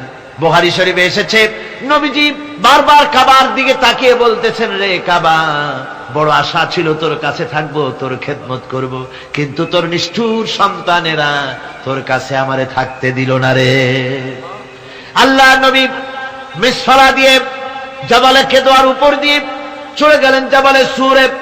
গুহার কাছে যখন গিয়েছেন, হযরত রক্ত হয়ে গেল। হযরত আবু বকর রাদিয়াল্লাহু তাআলা আনহু বলছেন, হুজুর আর উপায় নাই, দিন হয়ে গেল, এখন বুঝি ধরা পড়ে যাব, ওই গুহার মধ্যে গিয়ে আশ্রয় নেই। তবে আপনি দাঁড়ান, গুহার ভিতরেই পাহাড়িয়া গুহা, বিচ্ছু থাকতে পারে, সাপ থাকতে পারে, আমি আগে ঢুকি, যদি কোনো হিংস্র প্রাণী থাকে আমার উপর দিয়া আঘাত হয়ে যাক, আল্লাহর নবী হেফাজতে থাকুক। হযরত আবু বকর রাদিয়াল্লাহু তাআলা আনহু গুহার ভিতরে নামলেন। নেমে গুহা সাফ করে হুজুরকে ডাকলেন। হুজুর তাশরীফ ফরমালেন গুহার মধ্যে। হুজুর বলেন, আবু বকর, হেঁটে হেঁটে কষ্ট হয়ে গেছে, তুমি বসো, তোমার উরুর উপরে মাথা রেখে আমি একটু ঘুমায়ে যাই। আল্লাহর হাবিব ঘুমায় গেলেন। হযরত আবু বকর লক্ষ্য করে দেখেন চতুর্দিকে অনেকগুলি গর্ত দেখা যায়। এই গর্ত থেকে সাপ আসতে পারে, বিচ্ছু আসতে পারে মনে করে নিজের গায়ের চাদর ছিঁড়ে ছিঁড়ে গর্তগুলি বন্ধ করা শুরু করে দিলেন। কয়েকটা গর্ত বন্ধ করার মতো চাদর আর নাই, পাও দিয়ে চেপে ধরলেন। এক পাহাড়িয়া বিষধর সাপ বেরোবার জন্য চেষ্টা করে বেরোবার পথ খুঁজে না পেয়ে হযরত আবু বকরের পায়ের উপরে দংশন করেছে। বিষের যন্ত্রণায় হযরত আবু বকরের চোখ থেকে পানি দরদর করে পড়ছে। রাসূলুল্লাহর ঘুম ভেঙে গেল। আল্লাহর নবী তাকে বলেন, আবু বকর, চোখে পানি কেন? বাড়ির কথা বুঝি মনে পড়ে গেছে? হযরত আবু বকর বলেন, ইয়া রাসূলুল্লাহ, আল্লাহর নামে কসম করে বলি, যেই দিন আমি ঈমান এনেছি ওই দিন থেকে আমার মা বাপ, আমার কোলে আমার সন্তান, আমার স্ত্রী, আমার জায়গা জমি, ঘর বাড়ি, এমনকি আমার নিজের আত্মার চাইতে হুজুর আপনারে ভালোবাসি বেশি। তাহলে কাঁদো কেন? হযরত আবু বকর বলেন, হুজুর, বাড়ির জন্য কাঁদি না, ছেলে পেলের জন্য কাঁদি না, সাপে দংশন করেছে, যন্ত্রণায় কাঁদতেছি। আল্লাহ নবী সঙ্গে সঙ্গে মুখ থেকে থুতু বার করে যন্ত্রণার জায়গায় লাগাই দিলেন। সঙ্গে সঙ্গে যন্ত্রণা বন্ধ হয়ে গেল। হুজুর বললেন, আবু বকর, প্রথম যখন তোমার এই আঘাত করেছিল সাপে, আমাকে কেন তাড়াতাড়ি বলো নাই? এতক্ষণ তো তোমার কষ্ট হতো না। হযরত আবু বকর বলেন, ইয়া রাসূলুল্লাহ, ওটা তো সাপে কাটার যন্ত্রণা, ওই যন্ত্রণায় আমার রক্ত জ্বলতেছে, যন্ত্রণায় যন্ত্রণায় আমার কলেজাটা যদি ফেটেও যেত। আল্লাহর হাবিব আরাম ফরমাচ্ছিলেন, আমি তাকে আরামে বিঘ্ন ঘটাতে পারতাম না। আমার ভাইয়েরা, হযরত আবু বকর, হযরত রাসূল দুজন বসে আছেন। এমনি সময় কাফের বেঈমানেরা খুঁজতে খুঁজতে জায়গা মতো এসে গেছে। একজনে বলে ভিতরে আছে, আর একজনে বলে নাই। পায়ের যদি থাকবে তাহলে মাকড়সায় জাল বুনালো কি করে, পাখি ডিম পেড়ে বসে আছে কি করে, তাদের সন্দেহ হতে লাগলো। এর মধ্যে নাই, একজন বলে আছে আর একজন বলে নাই। হযরত আবু বকর ভয়ের চোটে কেঁদে ফেলেছেন, হুজুর আর উপায় নাই। এই যে অবস্থা, এই অবস্থার ভিতরে, এই অবস্থার ভেতরেও আল্লাহ নবী এতটুকু ঘাবড়ে যান নাই। শত্রুরা তরবারি নিয়ে এসেছে, সুযোগ পেলেই একটু তাকালেই দেখতে পাবে, তুলে মেরে ফেলে দেবে। আল্লাহর হাবিব মোটেই ধৈর্য হারালেন না, এতটুকুন হতাশ হলেন না। আল্লাহ পাকের হাবিব তার সাথীকে কি বললেন? তখন কোরআনে কারীম সূরা তাওবার মধ্যে আল্লাহ তা উদ্ধৃত করেছেন মুমিনদের জন্য, ইযহুমা ফিল গার ইয ইয়াকুলু লিসাহিবিহি লা তাহজান ইন্নাল্লাহা মা'ানা। ও আমার সাথী, ও বন্ধু, ভয় করো না, চিন্তা করো না, আমরা মাইনরিটি নই, আমরাই মেজরিটি। তার কারণ আল্লাহ আমাদের সাথে আছেন। সুবহানাল্লাহ। রাসূলুল্লাহ সাল্লাল্লাহু আলাইহি ওয়াসাল্লাম অত্যন্ত সাদাসিধে জীবন যাপন করতেন। হিজরত করে মদিনায় গিয়ে ইসলামী রাষ্ট্র কায়েম করার পরও তার দায়িত্বতা কাটেনি। হাদিসে এসেছে সে কথা। হযরত আবু হুরায়রা রাদিয়াল্লাহু তাআলা আনহু বলেন, আমি রাসূলুল্লাহর কাছে গেলাম, হুজুরকে গিয়ে সালাম করলাম, আল্লাহর নবী সালামের জবাব দিলেন, কিন্তু দেখতে পেলাম মুখ নড়ে, আওয়াজ বেরোলো না। কারণ কি? কাছে গিয়ে দেখি নবীজি ক্ষুধার যন্ত্রণায় কথা বলতেছেন, আওয়াজ বেরোতেছে না। এত ক্ষুধা লেগেছে আল্লাহর নবীর। 2-4 দিন চলে গেছে, খাবার নাই। রাসূলুল্লাহ সমস্ত গনিমতের মাল, যাকাত সদকার মালগুলি, খাদ্য দ্রব্যগুলি দুহাতে বিতরণ করেছেন। নিজের পেটে খাবার নাই, মানুষকে দিতেছেন। দিতে দিতে এশার নামাজ পড়ে নবীজি ঘরের মধ্যে প্রবেশ করে হযরত আয়েশা সিদ্দিকা রাদিয়াল্লাহু তাআলা আনহাকে ডেকে বলেন, আয়েশা রে, সারাদিন কষ্ট করেছি, দারুণ ক্ষুধা লেগেছে, তাড়াতাড়ি করে কিছু খাবার আমারে এনে দাও। হযরত আয়েশা হুজুরের ক্ষুধার্ত শ্রান্ত ক্লান্ত চেহারার দিকে তাকাইয়া হযরত আয়েশা কেঁদে ফেলেছেন। হযরত মা আয়েশা কাঁদেন আর বলেন, ইয়া রাসূলুল্লাহ, হে আল্লাহর নামের কসম করে বলি, আমি আয়েশার ঘরে কোনো পানি ছাড়া কোনো খাবার নাই। এই ছিল রাসূলের আদর্শ। হাদিস শরীফে এসেছে, আল্লাহর নবী বলেন, তোমরা যদি রাষ্ট্রীয় ক্ষমতায় যাও, বাড়ি না থাকলে সরকারি খরচ একটা বাড়ি নিতে পারো। তোমার যদি যানবাহন না থাকে, সরকারি খরচে যানবাহন নিতে পারো। ছেলে মেয়ের কাপড় চোপড়, লেখাপড়া, শিক্ষা, চিকিৎসার জন্য যদি না থাকে, তাহলে তুমি সরকার থেকে নিতে পারো। কিন্তু এর থেকে এক চুল পরিমাণ যদি পাও বাড়াও, সরকারের মাল জনগণের মাল, এর থেকে প্রয়োজনের বাইরে যদি তুমি নিজের জন্য নিতে থাকো, কিয়ামতের দিন আল্লাহর দরবারে চোরের কাতারে তোমারে দাঁড়ানো লাগবে। দুনিয়ায় যত সম্মান পাও না কেন, কিয়ামতে আল্লাহর দরবারে কিসের কাতারে দাঁড়াবে? চোরের কাতারে দাঁড়াতে হবে। রাসূল পাক সাল্লাল্লাহু আলাইহি ওয়াসাল্লাম এমন এক সমাজ কায়েম করেছিলেন। আমার হতাশাগ্রস্ত ছাত্ররা, যেসব ছাত্ররা সমাজতন্ত্র তোমরা করো, যারা সমাজতন্ত্র করতে হতাশাগ্রস্ত হয়েছে, এখন যাব কোথায় বলে হতাশ হয়ে গিয়েছো তোমরা, আমরা তোমাদেরকে দাওয়াত দেই, কোরআনের মাহফিল থেকে দাওয়াত দেই, ফিরে আসো। হতাশ হওয়ার কোনো কারণ নাই। লেনিন মরার, ও মরে গেছে। কার্ল মার্কস মরার, মরে গেছে, পচে গেছে, গলে গেছে, দুনিয়া থেকে শেষ হয়ে গিয়েছে। আল্লাহর নবীর নেতৃত্ব, সূর্য যতদিন উঠবে আর ডুববে, নবীজির নেতৃত্ব শেষ হবে না। ওই নেতৃত্বে আসো, রাসূলের নেতৃত্ব মেনে নাও, কোরআনের শাসন মেনে নাও, তাহলেই শান্তি পাবে তোমরা।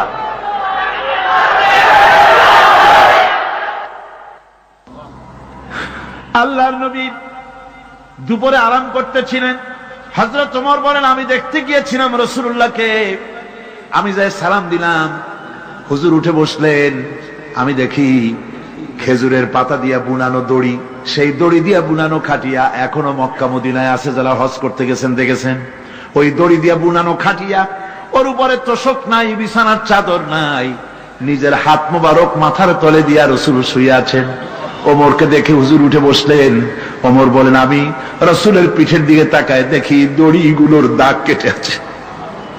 আমি সহ্য করতে পারলাম না, আমি শিশুর মতো ডুকরে কেঁদে উঠলাম, বললাম, ইয়া রাসূলুল্লাহ, এই পৃথিবীর কাফির বেঈমানেরা এত শান্তি করলো দুনিয়ায়, আর আল্লাহর হাবিবের পিঠে দড়ির দাগ বরদাস্ত করতে পারছি না। আপনি আমার অনুমতি দেন, একটা তোশক আপনার জন্য বানায় দেই। হুজুর আমার বলেন, ওমর রে, শোনো, দুনিয়ায় শান্তি করার জন্য আমি আসি নাই। আমি যদি হুকুম করি উহুদ পাহাড় আমার জন্য সোনায় পরিণত হয়ে যা, উহুদ পাহাড়টা আমার জন্য সোনা হয়ে যেতে পারে। আমি দুনিয়ায় শান্তির জন্য আসি নাই, এসেছি মানবতার মুক্তির জন্য, পৃথিবীর মানুষগুলিকে বাঁচাতে এসেছি, সাদা কালো মানুষের ব্যবধান দূর করতে এসেছি। রাসূলুল্লাহ নারীর অধিকার দিলেন, সাদা কালা মানুষের ব্যবধান দূর করে দিলেন। পাহাড় সমান উঁচা সাদা কালা মানুষের অধিকারকে প্রতিষ্ঠিত করলেন, বললেন মানুষে মানুষে কোনো পার্থক্য নাই। আরবের উপরে অনারবের, অনারবের উপরে আরবের, ভাষার, সাদার উপরে কালোর, কালোর উপরে সাদার, কোন বর্ণ বৈষম্য ইত্যাদি দিয়ে মানুষের ফজিলত হয় না, মানুষের মর্যাদা বাড়ে। ইন্না আকরামাকুম ইনদাল্লাহি আতকাকুম, মানুষের মধ্যে মর্যাদা তোমাদের মধ্যে আল্লাহর কাছে তার, যে ব্যক্তি তোমাদের মধ্যে আল্লাহকে বেশি ভয় করে। সুবহানাল্লাহ কর, সুবহানাল্লাহ কর। আমার ভাইয়েরা, নবীজি মদিনা মুনাওয়ারায় ইসলামী রাষ্ট্রের রাষ্ট্রপ্রধান হয়েছেন। আজ বাজারে যেতেছেন, যাওয়ার সময় ডেকে ডেকে বলেন, বিধবাদের বাড়ির সামনে দিয়ে যায়, তোমাদের বাজার লাগবে নাকি? এতিমের বাড়ির সামনে থেকে যায়, তোমাদের বাজার লাগবে নাকি? আমারে বলো, আমি বাজার করে এনে দেব। নিজের পেটে খাবার নাই, দুয়ারে দুয়ারে খাবার পৌঁছে গেছে, খাবারের অভাব নাই, মানুষ খাওয়া পেয়েছে, পড়া পেয়েছে, চুরি ডাকাতি বন্ধ হয়ে গেছে। হুজুর বলেন খায়রুল কুরুনে কারনি, সর্বশ্রেষ্ঠ যুগ আমার যুগ। সুদ বন্ধ হয়ে গেল। রাসূলুল্লাহ বললেন সুদ আর চলবে না, হারাম। সুদ বন্ধ হয়ে গেল। হুজুর ব্যাংক চালু করে দিলেন। ব্যাংকের নাম হলো বাইতুল মাল। কি নাম হলো? এই ব্যাংক যেদিন রাসূলুল্লাহ উদ্বোধন করেন, আল্লাহ নবী বাইতুল মাল ব্যাংক উদ্বোধনের দিনে যে বক্তৃতা করলেন, বুখারীতে সেই বক্তৃতা লেখা হয়ে গেল। আল্লাহ নবী বলেন মান তারাকা দায়নান আও দিয়ান ফালাইয়া, আমার এই রাষ্ট্রের ভিতরে কোন মানুষ যদি ঋণগ্রস্ত অবস্থায় মারা যায় আর ঋণ পরিশোধ করার মতো অর্থ যদি তার কাছে না থাকে, তাহলে তার ঋণ পরিশোধের দায়িত্ব, তার বিধবা স্ত্রী আর তার এতিম বাল বাচ্চার সব দায়িত্ব আমি মুহাম্মদ সাল্লাল্লাহু আলাইহি ওয়াসাল্লাম আমার কাঁধের উপরে উঠাইয়া নিলাম। এমন সুন্দর রাষ্ট্র চালু হয়ে গেছে, মানুষ খাবার পেয়েছে, পড়ার পেয়েছে। বুড়োরা যাদের কাজ নাই, বুড়ো মানুষ কাজ করতে পারে না, তারা বসে বসে খাবারের ব্যবস্থা হয়ে গেছে। যুবকদের চাকরি হয়ে গেছে, বেকার কেউ আর বেকার নাই, সব কাজে ব্যস্ত হয়ে গেছে, মানুষের কাছে কাজ মিলেছে। কৃষক তাদের উৎপাদিত পণ্যের সঠিক মূল্য পাচ্ছে, শ্রমিক শ্রমের মর্যাদা পাচ্ছে, শ্রমিক মর্যাদা পাচ্ছে। রাসূলুল্লাহ বলেছেন শ্রমিক আর মালিক মনিব আর গোলামের সম্পর্ক না, সম্পর্ক ভাই ভাই। সম্পর্ক কি? শ্রমিকের মর্যাদা রাসূলুল্লাহ এভাবে দিলেন, নিজে শ্রম দিলেন। মদিনার 8 বছর চলে যাওয়ার পর হযরত আয়েশা রাসূলুল্লাহকে দেখলেন মাজা কুজা। হযরত আয়েশা বলেন হুজুর মাজাটা কুজা কেন? বয়সের কারণে হলো নাকি? হুজুর বলেন না, বয়সের কারণে হয় নাই। এই মদিনার চতুর্দিকে কাফির বেঈমানেরা যখন মদিনাকে আক্রমণ করেছিল, আমি তখন মদিনার চতুর্দিকে খন্দক পরিখা খনন করেছিলাম, 3 মাইল লম্বা, 15 ফিট গভীর, 30 ফিট চওড়া। সাহাবীরা মাটি কেটেছে, আমি মাটি বহন করেছি, আবার আমি মাটি কেটেছি, সাহাবীরা মাটি কেটেছে। মাটি কেটে আর মাটির ঝুড়ি বহন করে করে কোমরে যে বেদনা হয়েছিল আজ পর্যন্ত সেই বেদনা সেরে যায় নাই। এই হলো আমার রাসূল, এ হলো বিশ্ব নবী। এ কি নবী? সিল্লা এখন কি নবী?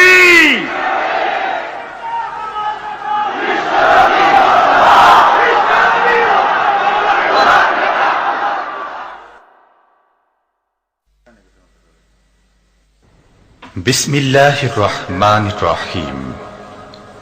সর্বযুগের সর্বকালের সর্বশ্রেষ্ঠ মহামানব রাহমাতুল্লিল আলামিন হযরত মুহাম্মদ সাল্লাল্লাহু আলাইহি ওয়াসাল্লাম, যার জীবনের প্রতিটি অংশে আছে শিক্ষা, মহান রব্বুল আলামিনের অকৃত্রিম বন্ধু রাসূলুল্লাহ সাল্লাল্লাহু আলাইহি ওয়াসাল্লামের জীবন থেকে শিক্ষা গ্রহণ আমাদের সবারই একান্ত কর্তব্য।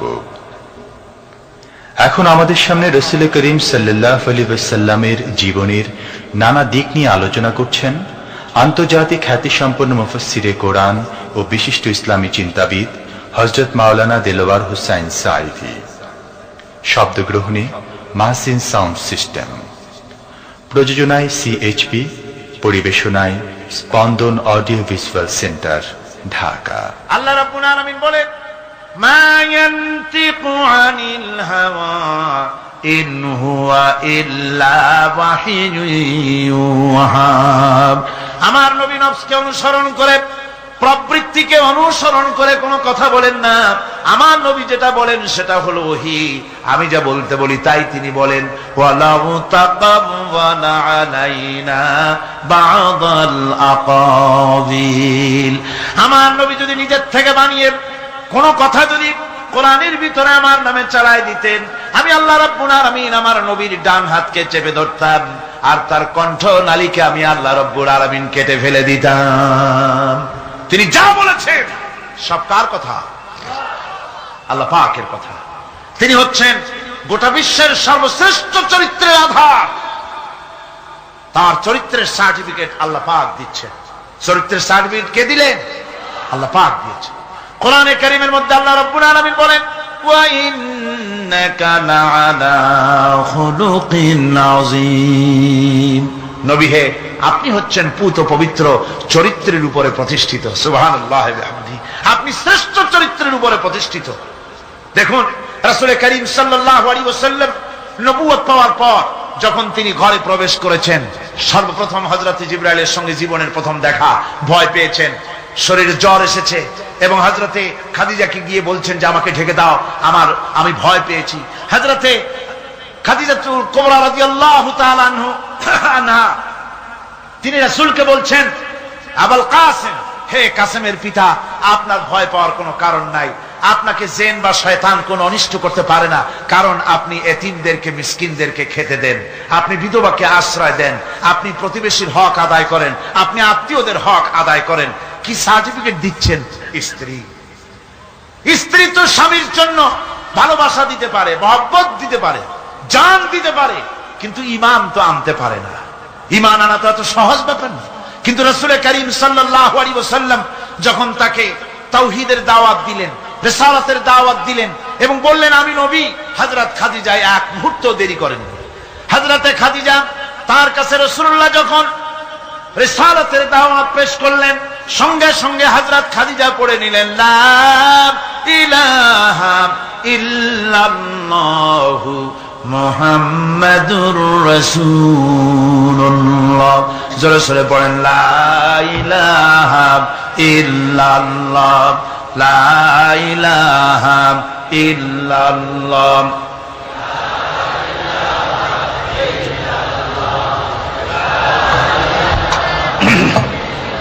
মহব্বতের সাথে জোরে সোরে পড়েন লা ইলাহা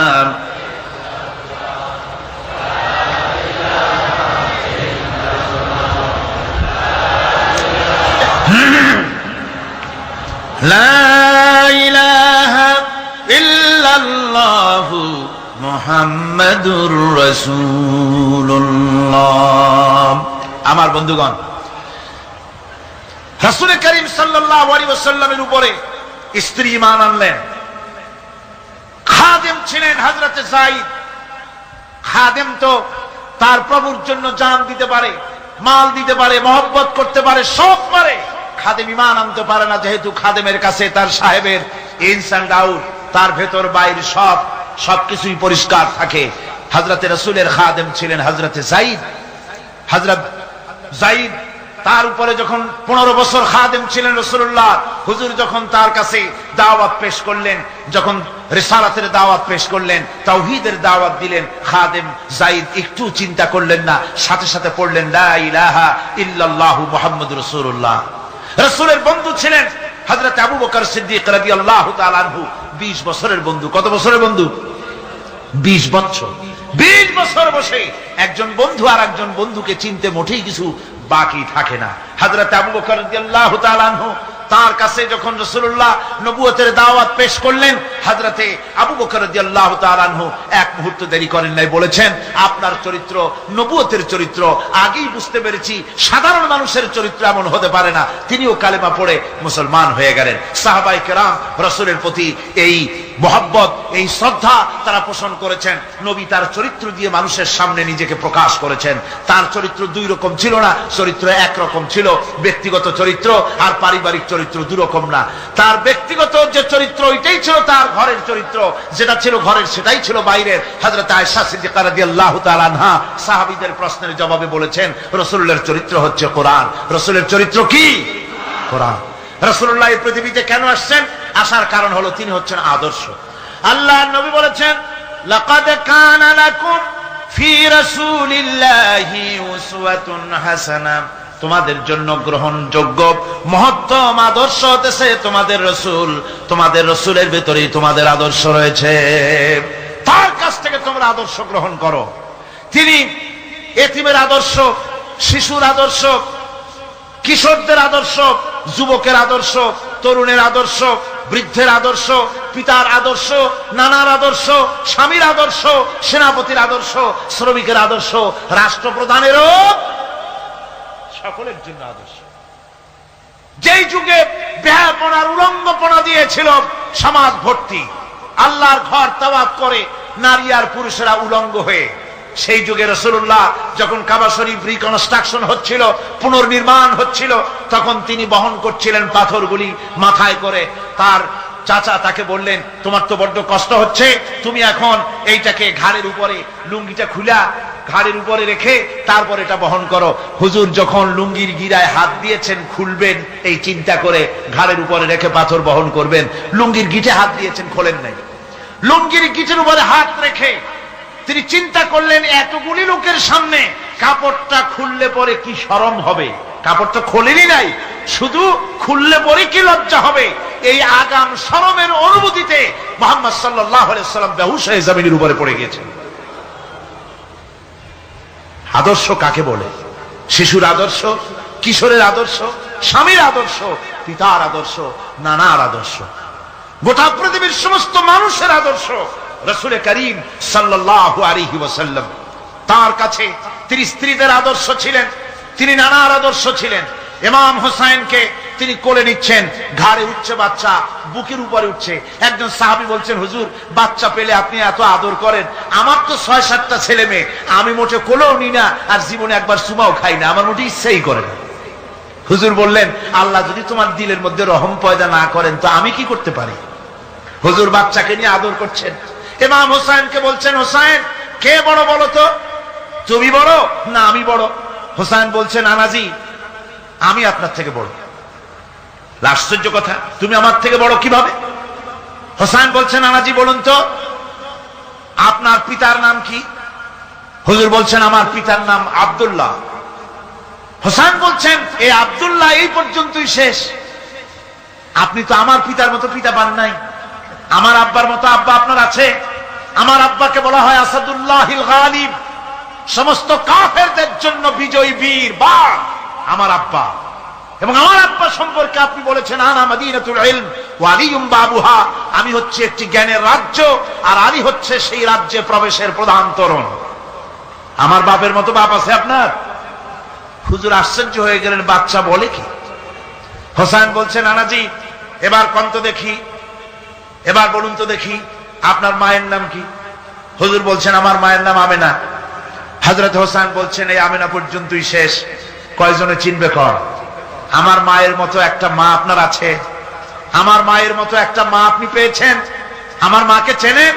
আমার মা হচ্ছেন জান্নাতের সাইয়্যিদাতুন নিসা, জান্নাতের সমস্ত মহিলাদের সরদারিনী আমার মা ফাতিমাতুজ জাহরা রাদিয়াল্লাহু তাআলা আনহা। আমার মায়ের মতো একটা মা আপনি পেয়েছেন? হোসেন বলছেন, নানাজি আরো বলবো নাকি? কয় হ্যাঁ বলো। বলছেন, নানাজি এবার কোন তো দেখি আপনার নানার নাম কি? হুজুর বলছেন, আমার নানার নাম আব্দুল ওয়াহাব। হোসেন বলছেন, এবার আপনি মানুষের কাছে জিজ্ঞেস করেন কয়জন এই আব্দুল ওয়াহাব চেনে? আপনি কি আমার নানার মতো একটা নানা পেয়েছেন? আমার নানাকে আপনি জানেন? আমার নানা সাইয়্যিদুল মুরসালিন, আশরাফুল আম্বিয়া, রাহমাতুল লিল আলামিন, বিশ্বনবী জনাবে মুহাম্মদ রাসূলুল্লাহ সাল্লাল্লাহু আলাইহি ওয়াসাল্লাম।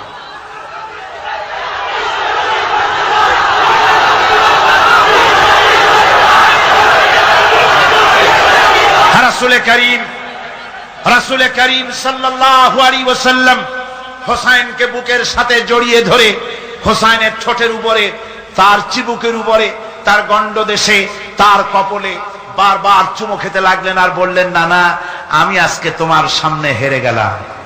সুবহানাল্লাহি ওয়া বিহামদিহি। কি আদর করতেন তিনি বাচ্চাদেরকে। রাসূলুল্লাহ রাস্তা দিয়ে যেতেন আর বাচ্চারা খেলাধুলা ছেড়ে রাসূলের কাছে ছুটে আসতো। একবার তো রাসূলুল্লাহ একটা বাচ্চার মাথায় হাত বুলিয়ে খেলা ছেড়ে দিয়ে ছুটে আসছে। হুজুর তাকে জিজ্ঞেস করলেন, তোমার সাথে যে পাখিটা থাকতো সেই লাল পাখিটা কই? ছেলে তো কেঁদে ফেললো। ছেলে বলে ফেললো যে আপনি বিশ্বনবী, আমি একটা ছোট্ট মানুষ, আমার পাখির খবর আপনি রাখেন। সুবহানাল্লাহি ওয়া বিহামদিহি। রাসূলুল্লাহ তার চরিত্র দিয়ে মানুষকে জয় করেছিলেন, মুহাব্বত দিয়ে। তরবারি দিয়ে ইসলাম প্রতিষ্ঠিত হয় নাই, ইসলাম এসেছে মুহাব্বত দিয়ে, উদারতা দিয়ে, ভালোবাসা দিয়ে। তরবারি দিয়ে ইসলাম বিজয় হয় নাই পৃথিবীর বুকে। পিতামাতার প্রতি ভালোবাসা ইসলামের এক মহান শিক্ষা, যা দেখতে পাওয়া যায় রাসূলুল্লাহ সাল্লাল্লাহু আলাইহি ওয়াসাল্লামের চরিত্রে। আল্লাহ রাব্বুল আলামিন বলেন, ওয়াকুল লাহুমা কাওলান কারীমা, মা বাবার সঙ্গে সম্মানজনক কথা বলো, খবরদার বেয়াদবি করবে না। আর মা বাপের জন্য তাদের জন্য আমি আল্লাহ রাব্বুল আলামিনের কাছে দোয়া করো, রব্বিরহামহুমা কামা রাব্বায়ানি সাগীরা। পড়েন সবাই, রব্বিরহামহুমা কামা রাব্বায়ানি সাগীরা। আল্লাহ রাব্বুল আলামিন শিখাই দিলেন বান্দারে, তোর মা বাপের জন্য আমার কাছে দোয়া কর, আয় আল্লাহ আমার মা বাপ যেমন ছোট্টবেলায় আমাকে স্নেহের কোলে লালন পালন করেছে, মাবুদ গো আমার মা বাপকে তোমার রহমতের কোলে লালন পালন করো। আল্লাহ শিখাই দিচ্ছে। হাদিস শরীফ এসেছে, হুজুর বসে আছেন মসজিদে নববীতে, সাহাবায়ে কেরাম বসা, এক বৃদ্ধা মহিলা প্রবেশ করেছেন মসজিদে, হুজুর তাকে দেখে দাঁড়ায় গেলেন। মহিলা আসার পর নবীজি নিজের গায়ের চাদর বিছিয়ে দিলেন। মহিলা চলে যাওয়ার পর সাহাবায়ে কেরাম জিজ্ঞেস করলেন, হুজুর একজন সাধারণ মেয়ে লোকের জন্য হুজুর নিজের চাদর বিছাইলেন, বুঝলাম না ফজিলত কি, চিনলাম না মেয়ে লোকটাকে। হুজুর বলেন, সাহাবীরা চাদর তো ভালো, হক তো আদায় করতে পারি নাই, চিনতে পারো নাই, তোমরা বুঝতে পারো নাই, আমি দুনিয়া আসার পর আমার মায়ের দুধ আমার কিসমতে তেমন হয় নাই, আমি আমার মায়ের যত্ন তেমন পাই নাই, স্নেহ আদর তেমন পাই নাই। যার বুকের দুধ খাইয়া, যার কোলে কাখে চড়ে আমি বড় হয়েছি, ইনি আমার সেই দুধ মা হযরতে হালিমাতুস সাদিয়া। বন্ধুরা, মা যদি বেঁচে থাকে, রাত্রে বাড়ি গিয়ে পায়ে ধরুন, বলেন মা অন্যায় করেছি, জীবনে বহু বেয়াদবি করেছি, আমারে মাফ করে দাও। বিশ্বাস করুন, মা বাপের যদি খেদমত করেন, মা বাপ যদি রাজি থাকে, রিজকে, খাদ্যে, টাকায়, ইজ্জতে জীবনেও কষ্ট হবে না। বিপদে অবিচলতার মূর্ত প্রতীক বিশ্বনবী মুহাম্মদ সাল্লাল্লাহু আলাইহি ওয়াসাল্লাম। সর্ব অবস্থায় আল্লাহর উপর ভরসা করে ধৈর্য ধরার ক্ষেত্রে তিনি স্থাপন করেছিলেন এক অনন্য দৃষ্টান্ত। হিজরতের ঘটনা তার প্রকৃষ্ট উদাহরণ। আমার ভাইয়েরা, বিপদে অবিচলতা আমাদেরকে পয়গম্বরেরা শিক্ষা দান করেছেন। আমরা দেখতে পেয়েছি বিশ্বনবী জনাবে মুহাম্মদুর রাসূলুল্লাহ সাল্লাল্লাহু আলাইহি ওয়াসাল্লাম হিজরতের রাত, কাফেরেরা চতুর্দিকে দাঁড়ানো, হযরত জিবরাইল এসে বলেন, ইয়া রাসূলুল্লাহ, হে কাফেরেরা চতুর্দিকে ঘিরে দাঁড়িয়েছে, গভীর রাত, এখন হাতে তাদের তরবারি, সকাল হলে পরেই তারা আপনাকে মেরে ফেলে দিবে, তাড়াতাড়ি ওঠেন, মদিনার দিকে চলে যান। আল্লাহ নবী ঘুমের থেকে জেগে হযরত আলীকে ডেকে বলেন, আলী, আল্লাহ অর্ডার করেছে আমি মদিনায় চললাম, আমার বিছানার পরে আমার চাদর গায়ে দিয়ে শুয়ে থাকো। হযরত আলী বলেন, আল্লাহর হাবিব, আপনার চাদর গায়ে দিয়ে ঘুমিয়ে থাকবো, সকালবেলায় কাফির বেঈমানেরা আপনার বিছানার পরে আপনার চাদর গায়ে দেওয়া অবস্থায় আমি আলীকে তারা মুহাম্মদ মনে করবে, আর আমি আলীকে নবী মনে করে তারা তাদের তরবারি দিয়া কেটে কেটে টুকরা টুকরা করে আমারে বিদায় করে দেবে দুনিয়া থেকে। এতটুকুনো পরোয়া করি না, বরং আমার দিলের মধ্যে এটাই তৃপ্তি থাকবে যে আমি আলীর জীবনের বিনিময় আল্লাহর হাবিব দুনিয়ায় বেঁচে আছেন। নবীজি ঘরের থেকে বেরোলেন, চতুর্দিকে কাফেররা দাঁড়ানো, আল্লাহ নবী হাতে এক মুষ্টি বালু হাতে নিয়ে শাহাতেল ওযু পড়ে 3 বার দম করে বালুগুলো ছেড়ে দিলেন। বালিগুলি ঘরের চতুর্দিকে কাফেরদের চোখে চলে গেল। পরবর্তী সময় রব্বুল আলামিন ডেকে বলেন, নবীরে, বালি যখন নিক্ষেপ আপনি করেছিলেন, ধুলাগুলি আপনি তো শুধু নিক্ষেপ করেছিলেন, কিন্তু চতুর্দিকে কাফেরদের চোখে গেল কেমনে? একদিকে মেরেছিলেন, সেই দিকেই তো যাওয়ার কথা ছিল, চতুর্দিকের কাফেরের চোখে চোখে সেগুলো পৌঁছে গেল কেমনে? ওয়ামা রামাইতা ইদ রামাইতা ওয়ালাকিন্নাল্লাহ রামা। আপনি নিক্ষেপ করেন নাই, যখন আপনি নিক্ষেপ করেছিলেন আপনি তো শুধু বালুকণা ছেড়েছেন, আর ওই বালুকণাগুলি ঘরের চতুর্দিকে সব কাফেরদের চোখে পৌঁছবার দায়িত্ব আমার কুদরত গ্রহণ করেছিল। আমার ভাইরা, নবীজি বিপদে এতগুলি শত্রু তরবারি নিয়ে তিনি বিপদে ধৈর্য হারা হন নাই। আস্তে করে ঘরের থেকে বেরিয়ে হযরত আবু বকরের বাড়িতে গিয়ে হাজির। দরজায় গিয়ে আওয়াজ দিলেন, আবু বকর। অমনি দরজা খুলে গেল, লাব্বাইক ওয়া সাদাইক। হুজুর বলেন, আবু বকর রে, একটা ডাকে কেমনে সাড়া দিলে? তুমি কি ঘুমাইছিলে না? হযরত আবু বকর বলেন, হুজুর আপনি বলেছেন আমাকে নিয়ে হিজরত করবেন, আমি মনে মনে চিন্তা করেছি, না জানি কত রাত্রে নবীজি আসেন, উঠতে যদি আমার দেরি হয়ে যায়, নবীজি যদি দরজার কাছে দাঁড়ায় দাঁড়ায় আমারে ডাকাডাকি করে, আর আমি যদি ঘুমায় থাকি, তাহলে আল্লাহর নবীর সঙ্গে বেয়াদবি হয়ে যাবে। এই মনে করে বিছানায় না ঘুমাইয়া আপনার গলার আওয়াজ শোনার জন্য এই দরজার সঙ্গে পিঠ লাগায়া লাগায়া দাঁড়ায়া ঘুমাচ্ছিলাম। আল্লাহর নবী হযরত আবু বকরকে সঙ্গে করে নিয়ে চললেন মদিনার দিকে। উল্টা পথে রওনা করলেন। বারবার কাবা শরীফের দিকে তাকাতে লাগলেন। বুখারী শরীফে এসেছে, নবীজি বারবার কাবার দিকে তাকিয়ে বলতেছেন, রে কাবা, বড় আশা ছিল তোর কাছে থাকবো, তোর খেদমত করব, কিন্তু তোর নিষ্ঠুর সন্তানেরা তোর কাছে আমারে থাকতে দিল না রে। আল্লাহ নবী মিসফালা দিয়ে জাবালে কেদোয়ার উপর দিয়ে চলে গেলেন জাবালে সুরে। গুহার কাছে যখন গিয়েছেন, হযরত রক্ত হয়ে গেল। হযরত আবু বকর রাদিয়াল্লাহু তাআলা আনহু বলছেন, হুজুর আর উপায় নাই, দিন হয়ে গেল, এখন বুঝি ধরা পড়ে যাব, ওই গুহার মধ্যে গিয়ে আশ্রয় নেই। তবে আপনি দাঁড়ান, গুহার ভিতরেই পাহাড়িয়া গুহা, বিচ্ছু থাকতে পারে, সাপ থাকতে পারে, আমি আগে ঢুকি, যদি কোনো হিংস্র প্রাণী থাকে আমার উপর দিয়ে আঘাত হয়ে যাক, আল্লাহর নবী হেফাজতে থাকুন। হযরত আবু বকর রাদিয়াল্লাহু তাআলা আনহু গুহার ভিতরে নামলেন। নেমে গুহা সাফ করে হুজুরকে ডাকলেন। হুজুর তাশরীফ ফরমালেন গুহার মধ্যে। হুজুর বলেন, আবু বকর, হেঁটে হেঁটে কষ্ট হয়ে গেছে, তুমি বসো, তোমার উরুর উপরে মাথা রেখে আমি একটু ঘুমায়ে যাই। আল্লাহর হাবিব ঘুমায় গেলেন। হযরত আবু বকর লক্ষ্য করে দেখেন চতুর্দিকে অনেকগুলি গর্ত দেখা যায়। এই গর্ত থেকে সাপ আসতে পারে, বিচ্ছু আসতে পারে মনে করে নিজের গায়ের চাদর ছিঁড়ে ছিঁড়ে গর্তগুলি বন্ধ করা শুরু করে দিলেন। কয়েকটা গর্ত বন্ধ করার মতো চাদর আর নাই, পাও দিয়ে চেপে ধরলেন। এক পাহাড়িয়া বিষধর সাপ বেরোবার জন্য চেষ্টা করে বেরোবার পথ খুঁজে না পেয়ে হযরত আবু বকরের পায়ের উপরে দংশন করেছে। বিষের যন্ত্রণায় হযরত আবু বকরের চোখ থেকে পানি দরদর করে পড়ছে। রাসূলুল্লাহর ঘুম ভেঙে গেল। আল্লাহর নবী তাকিয়ে বলেন, আবু বকর, চোখে পানি কেন? বাড়ির কথা বুঝি মনে পড়ে গেছে?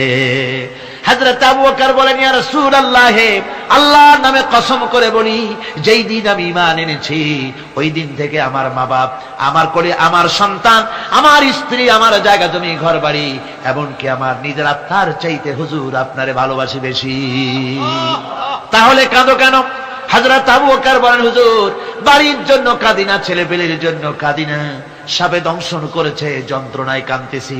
আল্লাহ নবী সঙ্গে সঙ্গে মুখ থেকে থুতু বার করে যন্ত্রণার জায়গায় লাগাই দিলেন। সঙ্গে সঙ্গে যন্ত্রণা বন্ধ হয়ে গেল। হুজুর বললেন, আবু বকর, প্রথম যখন তোমার এই আঘাত করেছিল সাপে, আমাকে কেন তাড়াতাড়ি বলো নাই? এতক্ষণ তো তোমার কষ্ট হতো না। হযরত আবু বকর বলেন, ইয়া রাসূলুল্লাহ, ওটা তো সাপে কাটার যন্ত্রণা, ওই যন্ত্রণায় আমার রক্ত জ্বলতেছে, যন্ত্রণায় যন্ত্রণায় আমার কলেজাটা যদি ফেটেও যেত। আল্লাহর হাবিব আরাম ফরমাচ্ছিলেন, আমি তাকে আরামে বিঘ্ন ঘটাতে পারতাম না। আমার ভাইয়েরা, হযরত আবু বকর, হযরত রাসূল দুজন বসে আছেন। এমনি সময় কাফের বেঈমানেরা খুঁজতে খুঁজতে জায়গা মতো এসে গেছে। একজনে বলে ভিতরে আছে, আর একজনে বলে নাই। পায়ের যদি থাকবে তাহলে মাকড়সায় জাল বুনালো কি করে, পাখি ডিম পেড়ে বসে আছে কি করে, তাদের সন্দেহ হতে লাগলো। এর মধ্যে নাই, একজন বলে আছে আর একজন বলে নাই। হযরত আবু বকর ভয়ের চোটে কেঁদে ফেলেছেন, হুজুর আর উপায় নাই। এই যে অবস্থা, এই অবস্থার ভিতরে, এই অবস্থার ভেতরেও আল্লাহ নবী এতটুকু ঘাবড়ে যান নাই। শত্রুরা তরবারি নিয়ে এসেছে, সুযোগ পেলেই একটু তাকালেই দেখতে পাবে, তুলে মেরে ফেলে দেবে। আল্লাহর হাবিব মোটেই ধৈর্য হারালেন না, এতটুকুন হতাশ হলেন না।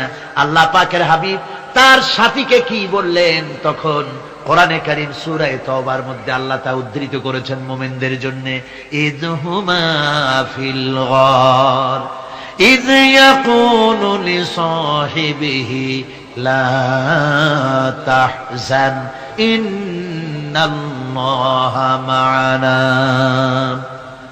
ও আমার সাথী, ও বন্ধু, ভয় করো না, চিন্তা করো না, আমরা মাইনরিটি নই, আমরাই মেজরিটি। তার কারণ আল্লাহ আমাদের সাথে আছেন। সুবহানাল্লাহ। রাসূলুল্লাহ সাল্লাল্লাহু আলাইহি ওয়াসাল্লাম অত্যন্ত সাদাসিধে জীবন যাপন করতেন। হিজরত করে মদিনায় গিয়ে ইসলামী রাষ্ট্র কায়েম করার পরও তার দারিদ্রতা কাটেনি। হাদিসে এসেছে সে কথা। হযরত আবু হুরায়রা রাদিয়াল্লাহু তাআলা আনহু বলেন, আমি রাসূলুল্লাহর কাছে গেলাম, হুজুরকে গিয়ে সালাম করলাম, আল্লাহর নবী সালামের জবাব দিলেন, কিন্তু দেখতে পেলাম মুখ নড়ে, আওয়াজ বেরোলো না। কারণ কি? কাছে গিয়ে দেখি নবীজি ক্ষুধার যন্ত্রণায় কথা বলতেছেন, আওয়াজ বেরোতেছে না। এত ক্ষুধা লেগেছে আল্লাহর নবীর। 2-4 দিন চলে গেছে, খাবার নাই। রাসূলুল্লাহ সমস্ত গনিমতের মাল, যাকাত সদকার মালগুলি, খাদ্য দ্রব্যগুলি দুহাতে বিতরণ করেছেন। নিজের পেটে খাবার নাই, মানুষকে দিতেছেন। দিতে দিতে এশার নামাজ পড়ে নবীজি ঘরের মধ্যে প্রবেশ করে হযরত আয়েশা সিদ্দিকা রাদিয়াল্লাহু তাআলা আনহাকে ডেকে বলেন, আয়েশা রে, সারাদিন কষ্ট করেছি, দারুণ ক্ষুধা লেগেছে, তাড়াতাড়ি করে কিছু খাবার আমারে এনে দাও।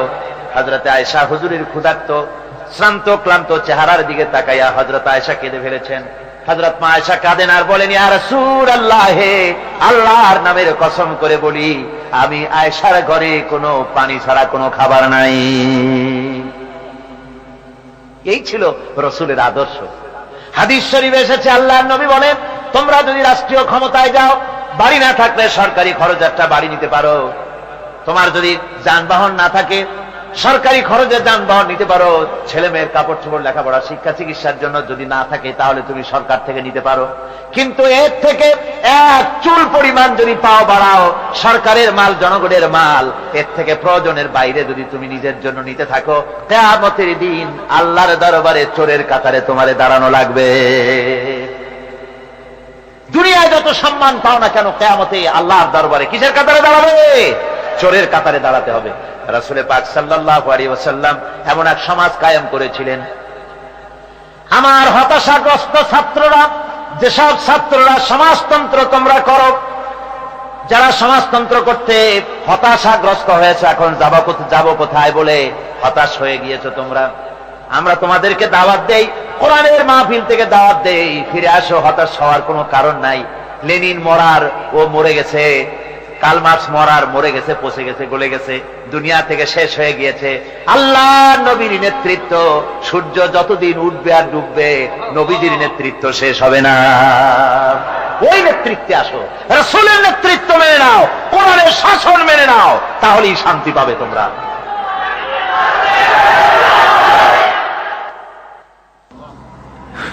আল্লাহর নবী দুপুরে আরাম করতেছিলেন। হযরত ওমর বলেন, আমি দেখতে গিয়েছিলাম রাসূলুল্লাহকে, আমি যাই সালাম দিলাম, হুজুর উঠে বসলেন। আমি দেখি খেজুরের পাতা দিয়া বুনানো দড়ি, সেই দড়ি দিয়া বুনানো খাটিয়া এখনো মক্কা মদিনায় আছে, যারা হজ করতে গেছেন দেখেছেন। ওই দড়ি দিয়া বুনানো খাটিয়া, ওর উপরে তোশক নাই, বিছানার চাদর নাই, নিজের হাত মোবারক মাথার তলে দিয়া রাসূল শুয়ে আছেন। ওমরকে দেখে হুজুর উঠে বসলেন। ওমর বলেন, আমি রাসূলের পিঠের দিকে তাকায় দেখি দড়িগুলোর দাগ কেটে আছে। আমি সহ্য করতে পারলাম না, আমি শিশুর মতো ডুকরে কেঁদে উঠলাম, বললাম, ইয়া রাসূলুল্লাহ, এই পৃথিবীর কাফির বেঈমানেরা এত শান্তি করলো দুনিয়ায়, আর আল্লাহর হাবিবের পিঠে দড়ির দাগ বরদাস্ত করতে পারছি না। আপনি আমার অনুমতি দেন, একটা তোশক আপনার জন্য বানায় দেই। হুজুর আমার বলেন, ওমর রে, শোনো, দুনিয়ায় শান্তি করার জন্য আমি আসি নাই। আমি যদি হুকুম করি উহুদ পাহাড় আমার জন্য সোনায় পরিণত হয়ে যা, উহুদ পাহাড়টা আমার জন্য সোনা হয়ে যেতে পারে। আমি দুনিয়ায় শান্তির জন্য আসি নাই, এসেছি মানবতার মুক্তির জন্য। পৃথিবীর মানুষগুলিকে বাঁচাতে এসেছি, সাদা কালো মানুষের ব্যবধান দূর করতে এসেছি। রাসূলুল্লাহ নারীর অধিকার দিলেন, সাদা কালো মানুষের ব্যবধান দূর করে দিলেন। পাহাড় সমান উঁচা সাদা কালো মানুষের অধিকারকে প্রতিষ্ঠিত করলেন, বললেন মানুষে মানুষে কোনো পার্থক্য নাই। আরবের উপরে অনারবের, অনারবের উপরে আরবের, ভাষার, সাদার উপরে কালোর, কালোর উপরে সাদার, কোন বর্ণ বৈষম্য ইত্যাদি দিয়ে মানুষের ফজিলত হয় না, মানুষের মর্যাদা বাড়ে। ইন্না আকরামাকুম ইনদাল্লাহি আতকাকুম, মানুষের মধ্যে মর্যাদা তোমাদের মধ্যে আল্লাহর কাছে তার, যে ব্যক্তি তোমাদের মধ্যে আল্লাহকে বেশি ভয় করে। সুবহানাল্লাহ কর, সুবহানাল্লাহ কর। আমার ভাইয়েরা, নবীজি মদিনা মুনাওয়ারায় ইসলামী রাষ্ট্রের রাষ্ট্রপ্রধান হয়েছেন। আজ বাজারে যেতেছেন, যাওয়ার সময় ডেকে ডেকে বলেন, বিধবাদের বাড়ির সামনে দিয়ে যায়, তোমাদের বাজার লাগবে নাকি? এতিমের বাড়ির সামনে থেকে যায়, তোমাদের বাজার লাগবে নাকি? আমারে বলো, আমি বাজার করে এনে দেব। নিজের পেটে খাবার নাই, দুয়ারে দুয়ারে খাবার পৌঁছে গেছে, খাবারের অভাব নাই, মানুষ খাওয়া পেয়েছে, পড়া পেয়েছে, চুরি ডাকাতি বন্ধ হয়ে গেছে। হুজুর বলেন খায়রুল কুরুনে কারনি, সর্বশ্রেষ্ঠ যুগ আমার যুগ। সুদ বন্ধ হয়ে গেল।